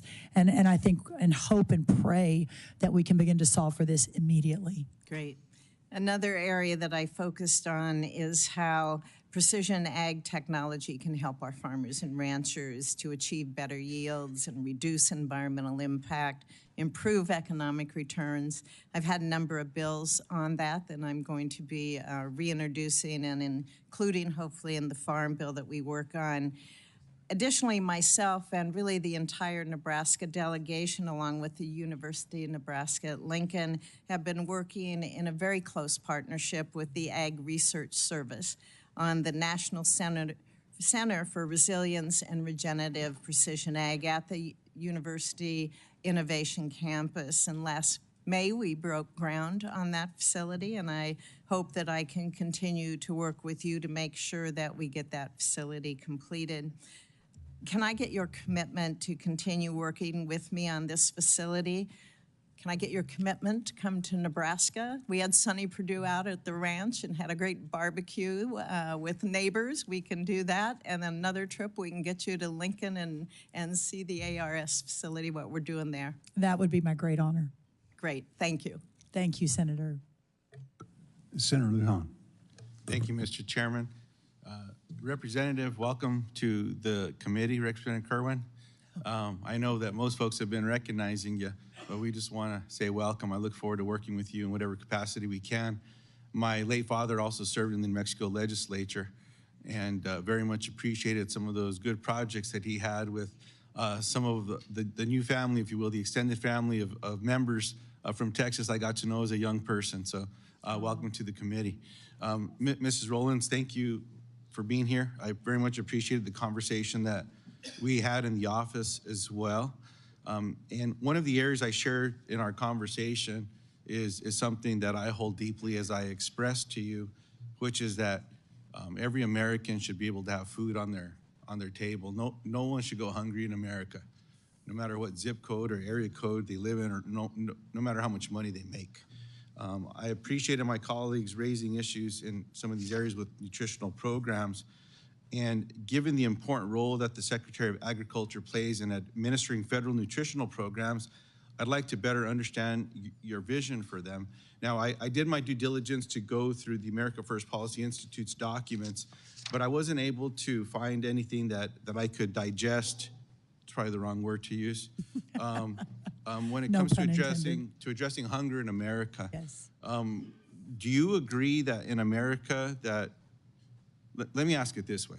Do you believe that in an America that is truly great, that our children don't go hungry? Yes.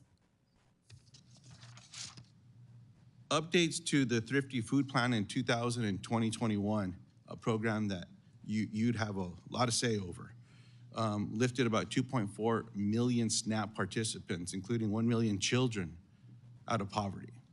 That's good. It's not great yet because we haven't done it all, but it's a good start.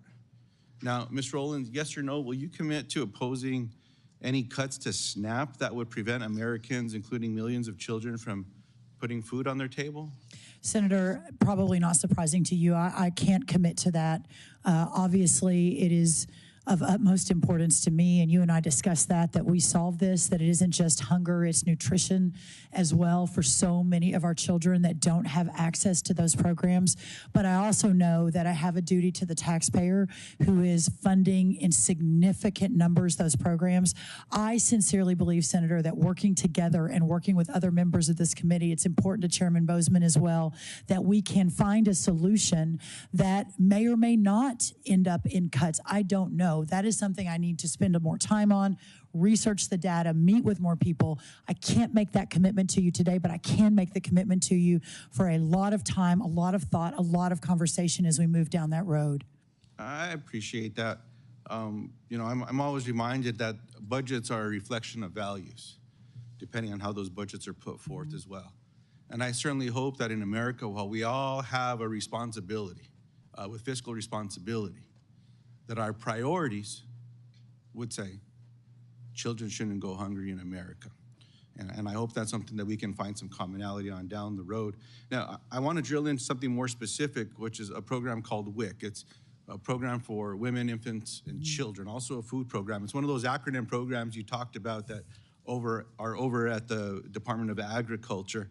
For decades, Republicans and Democrats have supported full funding for this program, meaning that no eligible mother or child who applies for the program is turned away. In your capacity as secretary, is this a program that we can count on your support with? I look forward, I believe that's one of the 16 nutrition programs across the United States Department of Agriculture purview. I have not spent as much time as I hope to in the coming days and weeks, once confirmed, to really dig into that. But clearly, my heart, this administration, I believe speaking for the full administration, clearly America is the place where everyone should have the opportunity to be part of a safety net when needed. And WIC, I realize, is an important part of that safety net. I appreciate that response very much. Now, in the area of specialty crops, everyone here brags on whose is best. We have it. It's So New Mexico. I'm going to address that right away. I share the concern that many have shared up here today around small farms. 53% of New Mexico farms are 50 acres or less. I mean, the one that I'm on is under 5.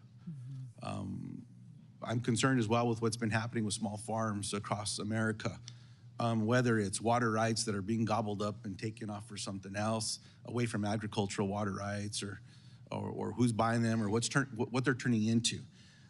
It's one of the reasons I introduced a piece of legislation with Senator Moran that's a Farmer-to-Farmer Education Act. I will never forget a conversation I had with a grower back home where I was asking about USDA programs years back, and he said, well, we don't do so well qualifying for those programs and all the rest. And I said, well, you're doing okay. You're doing better than most. Tell me how. And he said, I had to learn how to farm USDA. Yeah. Maybe that works for some, but not for all. Yeah. I agree with everyone that's talked about the red tape that exists for some of these programs. We've got to find a better way.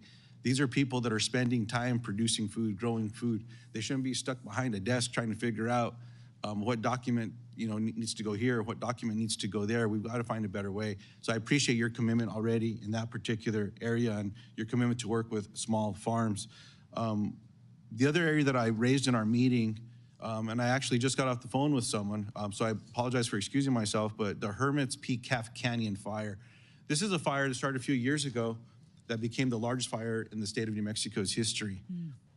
What surprises a lot of folks, and I appreciate my Republican and Democratic colleagues here for supporting me and helping to create a fund specific for this fire. Right. This fire started as a prescribed burn. My brother actually called in to try to burn our ditches and some things around our house. And you have to call the local fire department, is the way our permit works. And you call them up and you say, can I burn today? And they'll tell you, nope, no burning today. He got a no burn the day that they started this prescribed burn. Got out of control. So then I got told by folks around USDA, well, very few percentage of our fires, prescribed fires, turn into big burns. About 2 months later, guess what happened in New Mexico? Yeah. We had another one. It's And then there was an investigation. And then that investigation showed that rather than using the infrared technology that we've all helped fund, some folks put their hands on the deal. And it didn't feel warm. And they walked away. And the winds kicked up. And we know what happens when a little coal gets a little bit of a breeze. Sometimes we do it ourselves, give it a little breath.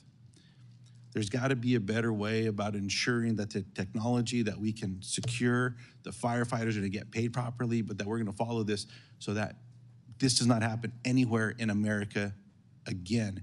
And I'll close with this, Mr. Chairman. I very much appreciate, Mrs. Rollins, your commitment to working with Governor Noem or with FEMA and making sure when these programs exist, that money gets out the door to the families that need it most. So just thank you for that. Good luck with everything. And again, Representative, honored to have you here today. Thank you, Mr. Chairman. Thank you, Senator. Senator Moran. Mr. Chairman, I would defer to the senator from South Dakota, the majority leader. Otherwise, I will feel too much pressure to be brief. Well, they told me that the majority leader was here, and it is customary that he goes, but he was trying to be show his servant leadership and let you go. Well, I was trying to do the same thing, and I defer and yield to the senator from South Dakota. Okay, Senator Thune, and I think it's a real tribute. Senator Thune right now is a busy person, Yes. trying to get the railroad going here and doing a lot of different things, but it just shows how important agriculture is, not only to him, but to his state. Yeah, Moran's just trying to get one up on me here, you know that. But thank you, Mr. Chairman, and thank you, Ms. Rollins, for willingness to serve. This issue is incredibly important, as you already know, to the folks on this committee. It's the #1 industry in our state of South Dakota. And so we know you're going to be great in this job and look forward to moving you along and getting you confirmed and off to work. There are several things that need to be worked on. We have a record trade deficit in agriculture, which we've never seen that before. It's been one area of our economy that we've always had trade surpluses. The emergency relief program has not worked well. There have been a lot of glitches that need to be smoothed out. We want you to jump on that one as well. And I would say among the issues that I want to touch on quickly, and you've been here forever, and so I'll try and keep this brief so my colleague from Kansas can ask questions. But I want to touch on a couple of things that are really important in my home state. As you know, I've been a longtime supporter of mandatory country of origin labeling for beef products. And I would just say that South Dakota cattle producers work really, really hard and tirelessly to produce some of the highest quality beef in the world. The system in which producers operate needs to be fair and transparent, which is, I think it's critical that we take the steps to pass legislation tasking USDA and USTR to find a path forward on mandatory country of origin labeling. So if confirmed, will you commit to working closely with my office as well as with the U.S. Trade Rep to ensure a WTO compliant path forward for mandatory country of origin labeling? Yes, sir. I look forward to that, and hopefully I can be a a value add and a consensus-driven approach to that. And I really appreciate your leadership and passion for this. Thank you. Appreciate that very much. We'll look forward to that. As you know, the Black Hills is an important timber producer, and timber processors and communities depend upon the Forest Service for nearly 80% of their raw material. And in turn, the Forest Service depends on the capacity of the processors to care for and manage the forest. And I know this has been touched on already, but I want to talk specifically about the Black Hills. Since 2019, the timber sale program on the Black Hills Forest has been cut drastically. In fact, sales announced for this fiscal year are approximately 25% of what is allowed for in the current forest plan. In 2021, one of the 3 primary sawmills in the Black Hills closed, citing a lack of U.S. Forest Service timber sales as the primary factor. And today, the remaining sawmills are operating at 50%, incurring financial losses and trucking in material from other states. This is not sustainable. The Biden administration policies have decimated the timber industry, forest products industry in the Black Hills of South Dakota, and it's not sustainable for companies, communities, or frankly, for that matter, for the National Forest. We have got to manage our forest in a way that reduces the wildfire risk that exists out there. We're starting to see evidence of another pine beetle epidemic in the Black Hills. And so I guess my question is, if confirmed, will you commit to work with us quickly and the entire delegation of the Black Hills National Forest footprint and the forest products industry to understand the issues at hand and to give much needed attention and priority and hopefully relief to what is a very dire situation in the Black Hills National Forest? Yes, sir. I've become acutely aware that not just in your home state, but in multiples of home states, this industry is just being decimated by current policies. I believe I speak for the larger administration and President Trump that is unacceptable, and whatever we need to do within reason and within the law to turn the ship on that, you have my full commitment and as much time as I can possibly give building the best team, getting our undersecretary in this arena confirmed as soon as possible. But we've already begun the path forward on that, and I really look forward to working with you ongoing and hopefully moving very quickly. Thank you. We'll work quickly to get you confirmed, and hopefully the people who will have direct responsibility for this. It is that urgent. I mean, this is an emergency. I can't tell you, people in the Black Hills and the jobs that go with it are really desperate. All right, finally, on the beginning farmers, it's challenging, I think, as you know, because of some of the barriers to entry to get into agriculture. And so making that easier, not harder, and less expensive, not more expensive, is something that we've really focused on. I've got a bill with Senator Klobuchar, which we can talk to you later about. But crop insurance has always been the foundation, the cornerstone of the safety net, and we've got other programs that we try to refine each time we do a farm bill. And this farm bill, which the chairman will lead us through, will be my 5th. And so as we do that, I would encourage you to work with us to find ways to strengthen and fortify the existing safety net programs and look at ways that we can provide incentives and encourage beginning farmers and young people who desire and aspire to become involved in production agriculture to be able to do so. Sir, I so thank you for that. The average age of the farmer in America is 58 years old. That is not sustainable. If we hope to revivify and restore our rural communities and go back to our family farms, we have to address this immediately.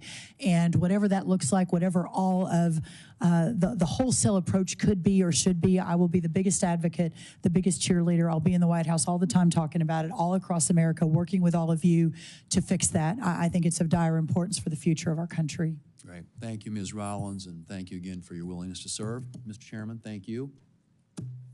Thank you so much, Senator. Well, we're still on the first round. Senator Schiff's already gone, so Senator Moran. Chairman, thank you, and Senator Thune, thank you.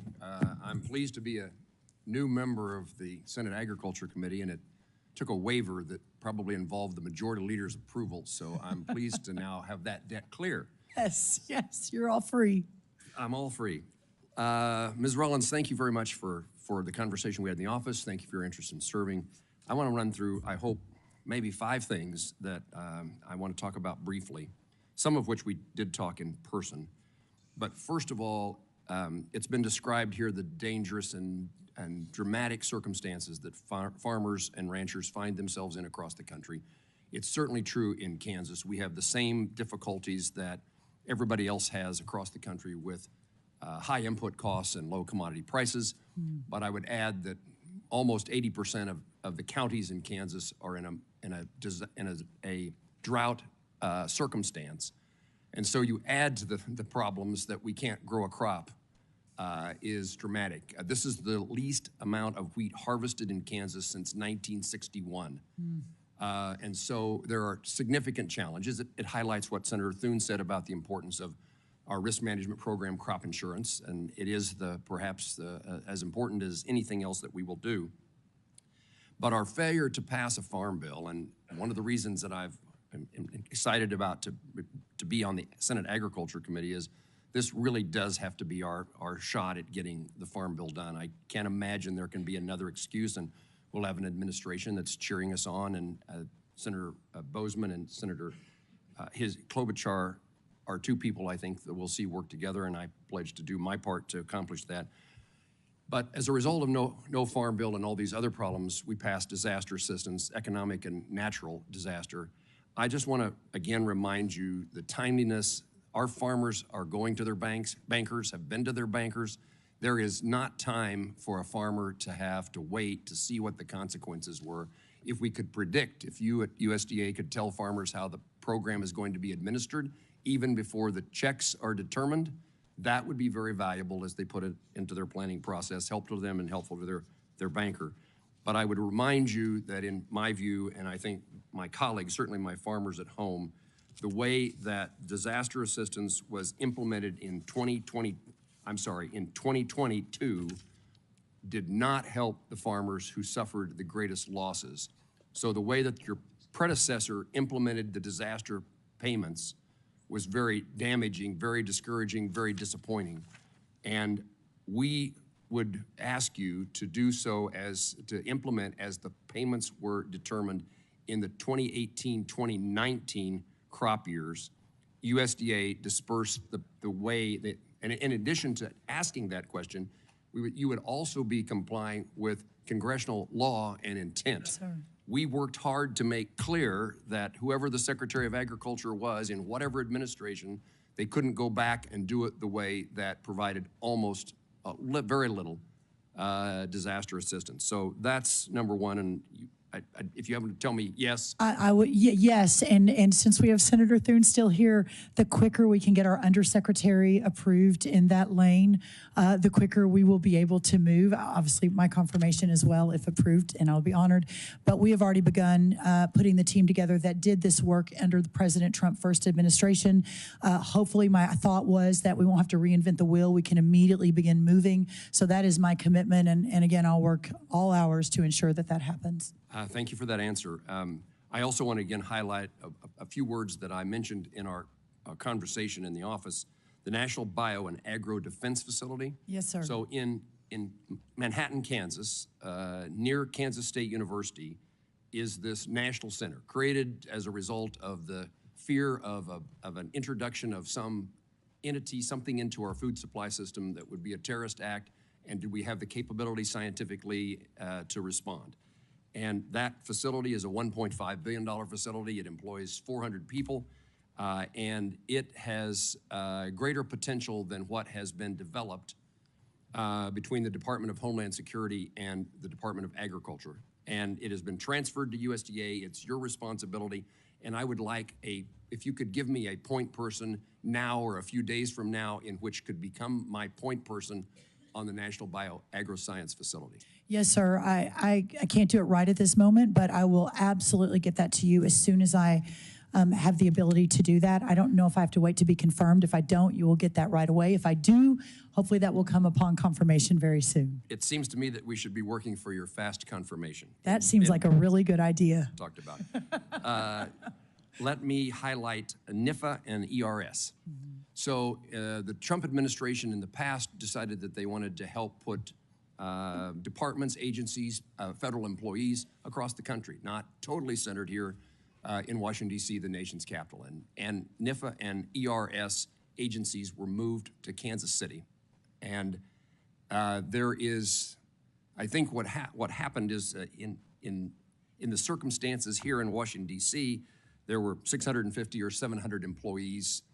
I'm told that there are 400 employees now in Kansas City, but I'm also, at least by press reports, only 20% of the people are actually working in the office. So if we want to have the kind of consequence in reviving rural America, other places in the country, this is certainly a Kansas issue, but it's a Kansas, Missouri, Nebraska, Iowa, where sometimes our farm kids can't get a job back on the farm, can't return to the family farm, but they want to work in agriculture, or it's a spouse of somebody who's on the farm, and having those agencies and their employees in places like Kansas and Missouri and Iowa and Nebraska creates opportunities that would not otherwise exist. And so, in my view, the purpose of the move was defeated in the reality of telling people, well, you stay in DC and work from home. And that fits in with what a conversation that a number of us had about actually getting USDA and other federal employees back in the office. I 100% agree with you. I am extremely excited to get our workforce back into the office, whether it's here in Washington or out across the country. I think that in the business that we are in at USDA, a customer business, and being available for our customers, whether that is up in Senator Welch's Vermont or my Texas or wherever it is, your Kansas, that we have people in the office. So that will be a very big priority of mine. Thank you. I'm involved in SAF, Renewable Aviation Fuel. We have introduced legislation, Farm to Fly. It has been made a part of the draft of both the House and Senate farm bills. And I would just ask your awareness that there is an opportunity for agriculture across the country as we begin to fuel the aviation industry. And Kansas, the air capital of the world, along with an agricultural center, has a great potential. But this is a potential for all farmers as we talk about how to make sure if we've lost a market due to a tariff or as they struggle, we need every market we can get. And this is, it also requires a good definition from 45Z in the Treasury Department, which you've said you will advocate for. Finally, we have an ARS center, a research center in Manhattan, Kansas. The University of Kansas State University has a tremendous amount of agricultural research, and we would like to see cooperation between the two, including potentially the co-location of their work. The facilities for ARS are nothing that they should be. There's a lot of work that needs to be done, and there's a number of us including the chairman of the committee, who are members of the Appropriations Committee for the Department of Agriculture, and we want to help you get better facilities, and I would just like to highlight the need for cooperation. If we're going to build a better or expand a facility, can we do it in conjunction with the local university and get the bigger bang for the buck? I encourage that discussion, obviously, as a proud agriculture degree from Texas A&M, and I'm still very close to the leadership there. In fact, our vice chancellor was hoping to be here today, but ended up having to give a speech to some livestock producers. I really look forward. My heart is with a lot of these universities, with all of our land grants across the country. That was a very fine answer. I like the response, except there was something you should have said about the importance of other land grant universities, for example, Kansas State. For example, Kansas State, Senator. Yes. No, Thank you. I appreciate that, and I'm excited to continue that work with you. And let me tell Mrs. Kerwin, thank you for raising a great daughter. Oh, thank you, sir. So, Senator Schiff, 5 minutes. We're going to do 5-minute rounds now. Thank you, Mr. Chairman.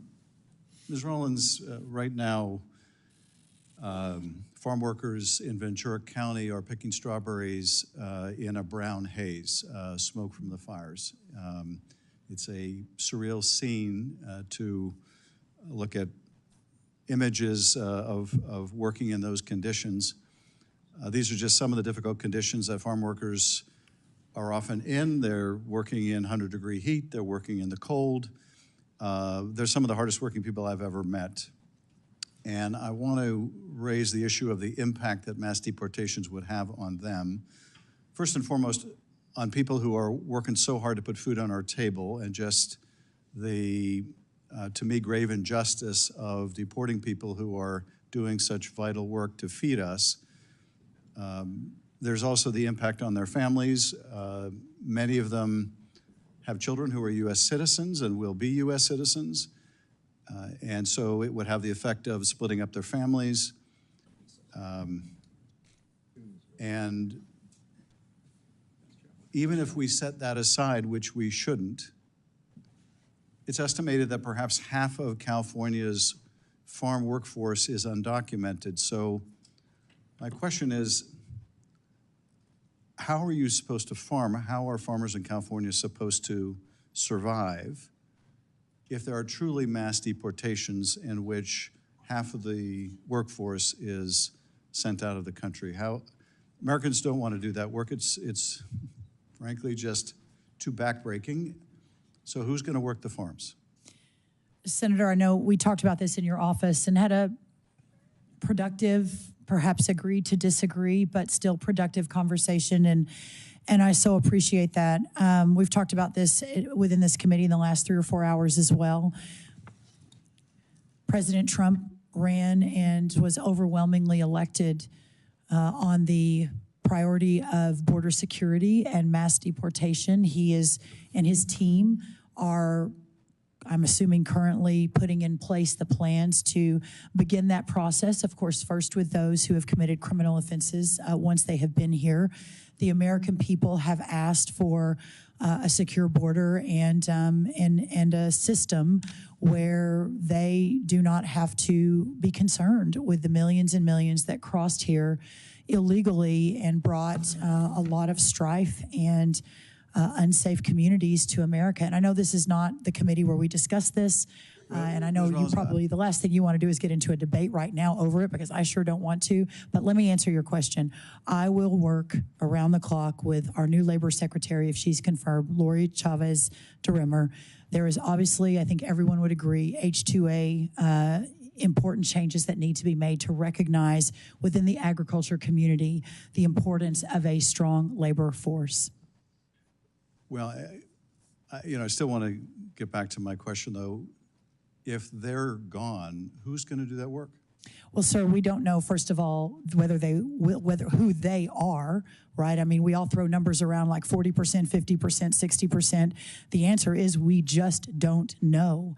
And as these processes and programs are being implemented under this new administration with the full support of the majority of Americans, I think that we as the leaders in agriculture, myself as the leader at USDA, you on this committee along with others on the committee, that we will work together to understand and hopefully solve for some of these problems. The dairy cattle have to be milked, but if we've got a mass deportation program underway, then there's a lot of work that we need to do through the Labor Department with Lori Chavez DeRimmer, who's also an ag person, and working with Congress to solve for a lot of this through our current programs, our current labor programs that are already on the books.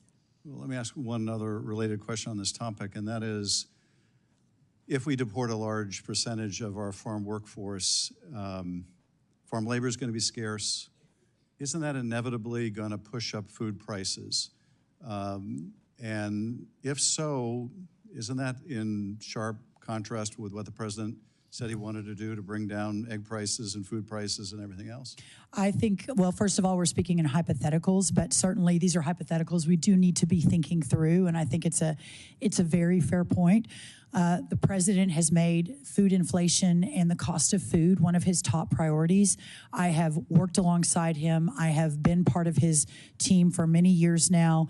I believe in his vision and his commitment to America and to his promises. And in so doing, I believe that we will be able to find in our toolkit what we need to do to solve for any hypothetical issues that end up turning out to be real moving forward over the coming months and years.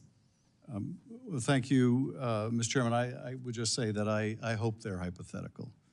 I do too. I fear they may be all too real. Mr. Chairman, Thank you, sir. I yield back.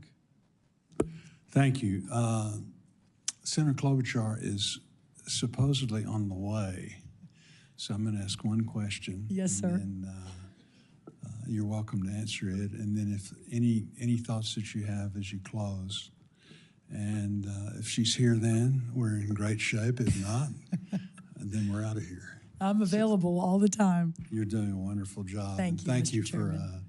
for this hearing has been really good. We've had great participation, and because of that, it just takes a while. Yeah, no, I'm honored. As you've heard, there's lots of questions, lots of concerns in farm country. And not only that, but, you know, people forget how broad the portfolio that you're taking on, you know.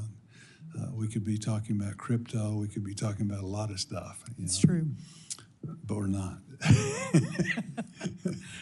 But let me just ask you one thing about that I don't think has come up is the fact that America's producers depend on USDA's voluntary, locally led conservation programs and conservation technical assistance to implement the most effective conservation practices that meet their operations' unique resource concerns. Unfortunately, in recent years, the focus has identified a lot of other things that may be a top-down approach of pushing, prioritizing carbon sequestration, related activities over water quality, erosion control, and drought mitigation.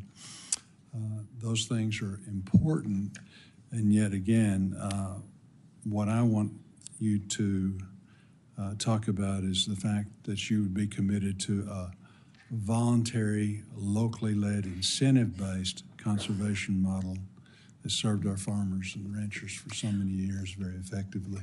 I would, Senator, and I know we all know that the best conservationists are our farmers and ranchers, certainly from the beginning of our country.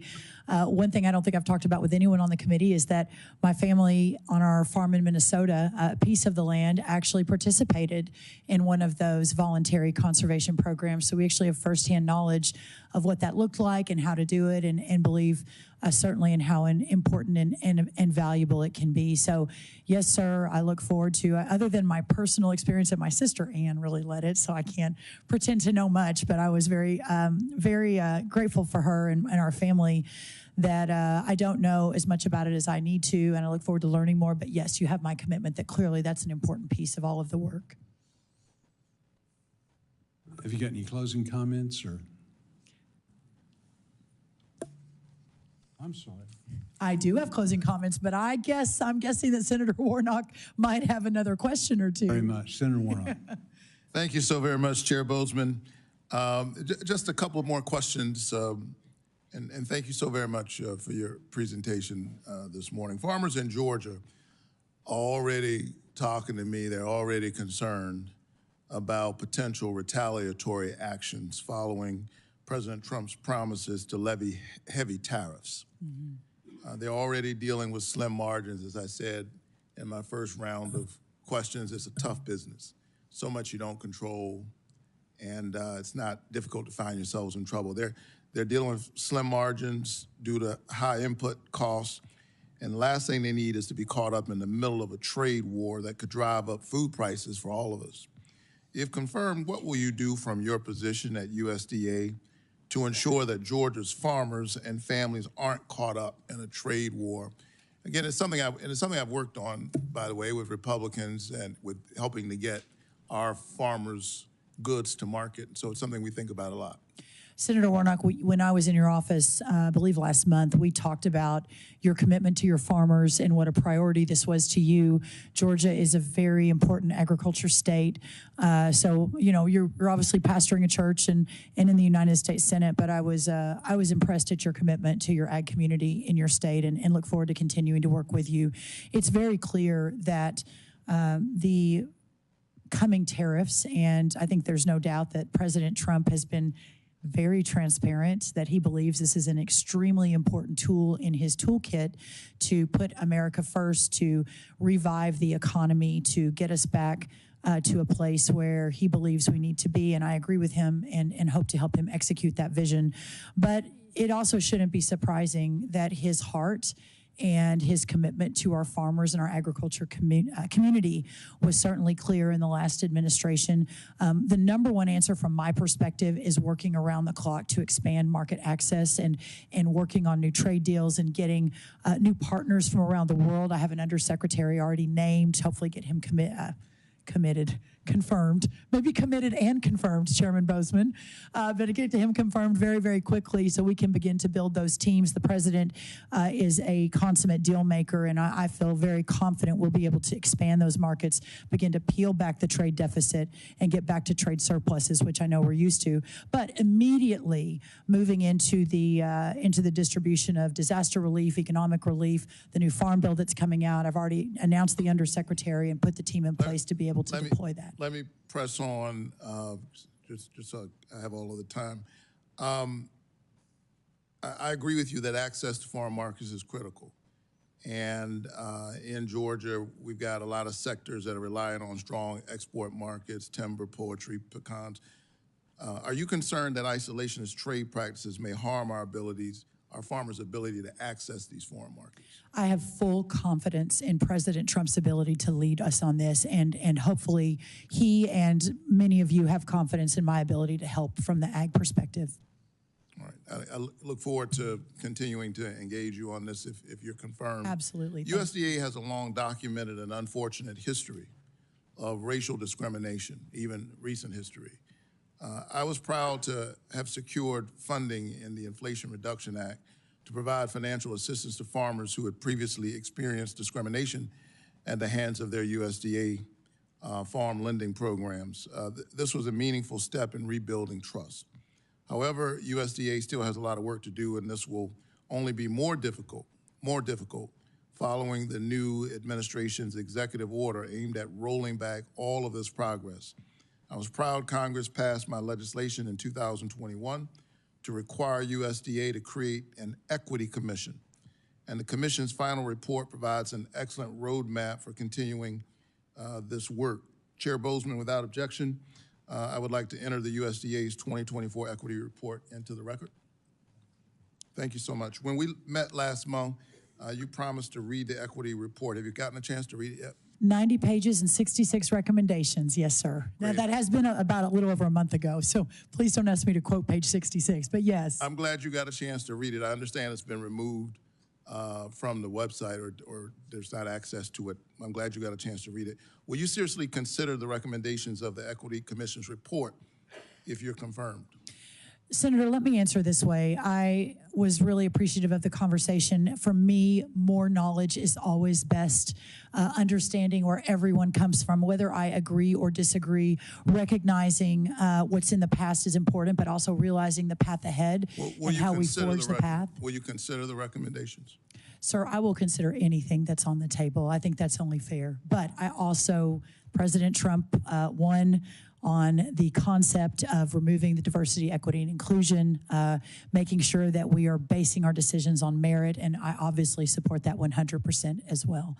But I look forward, Senator, to continuing to talk about this, and my friend Alveda has long talked to me about the plight of black farmers in Georgia and other places around the country, and I'm always open to discussions, always. And may I say, there is no room for racism at the United States Department of Agriculture or any agency. In that regard, will you commit to recruiting more diverse employees who understand these communities, have relationships with these communities, so that we build trust between these communities and the lending office? Sir, my commitment is to recruit the best workforce in the history of the United States Department of Agriculture, period, full stop. I believe that will include many members of all different corners of our country.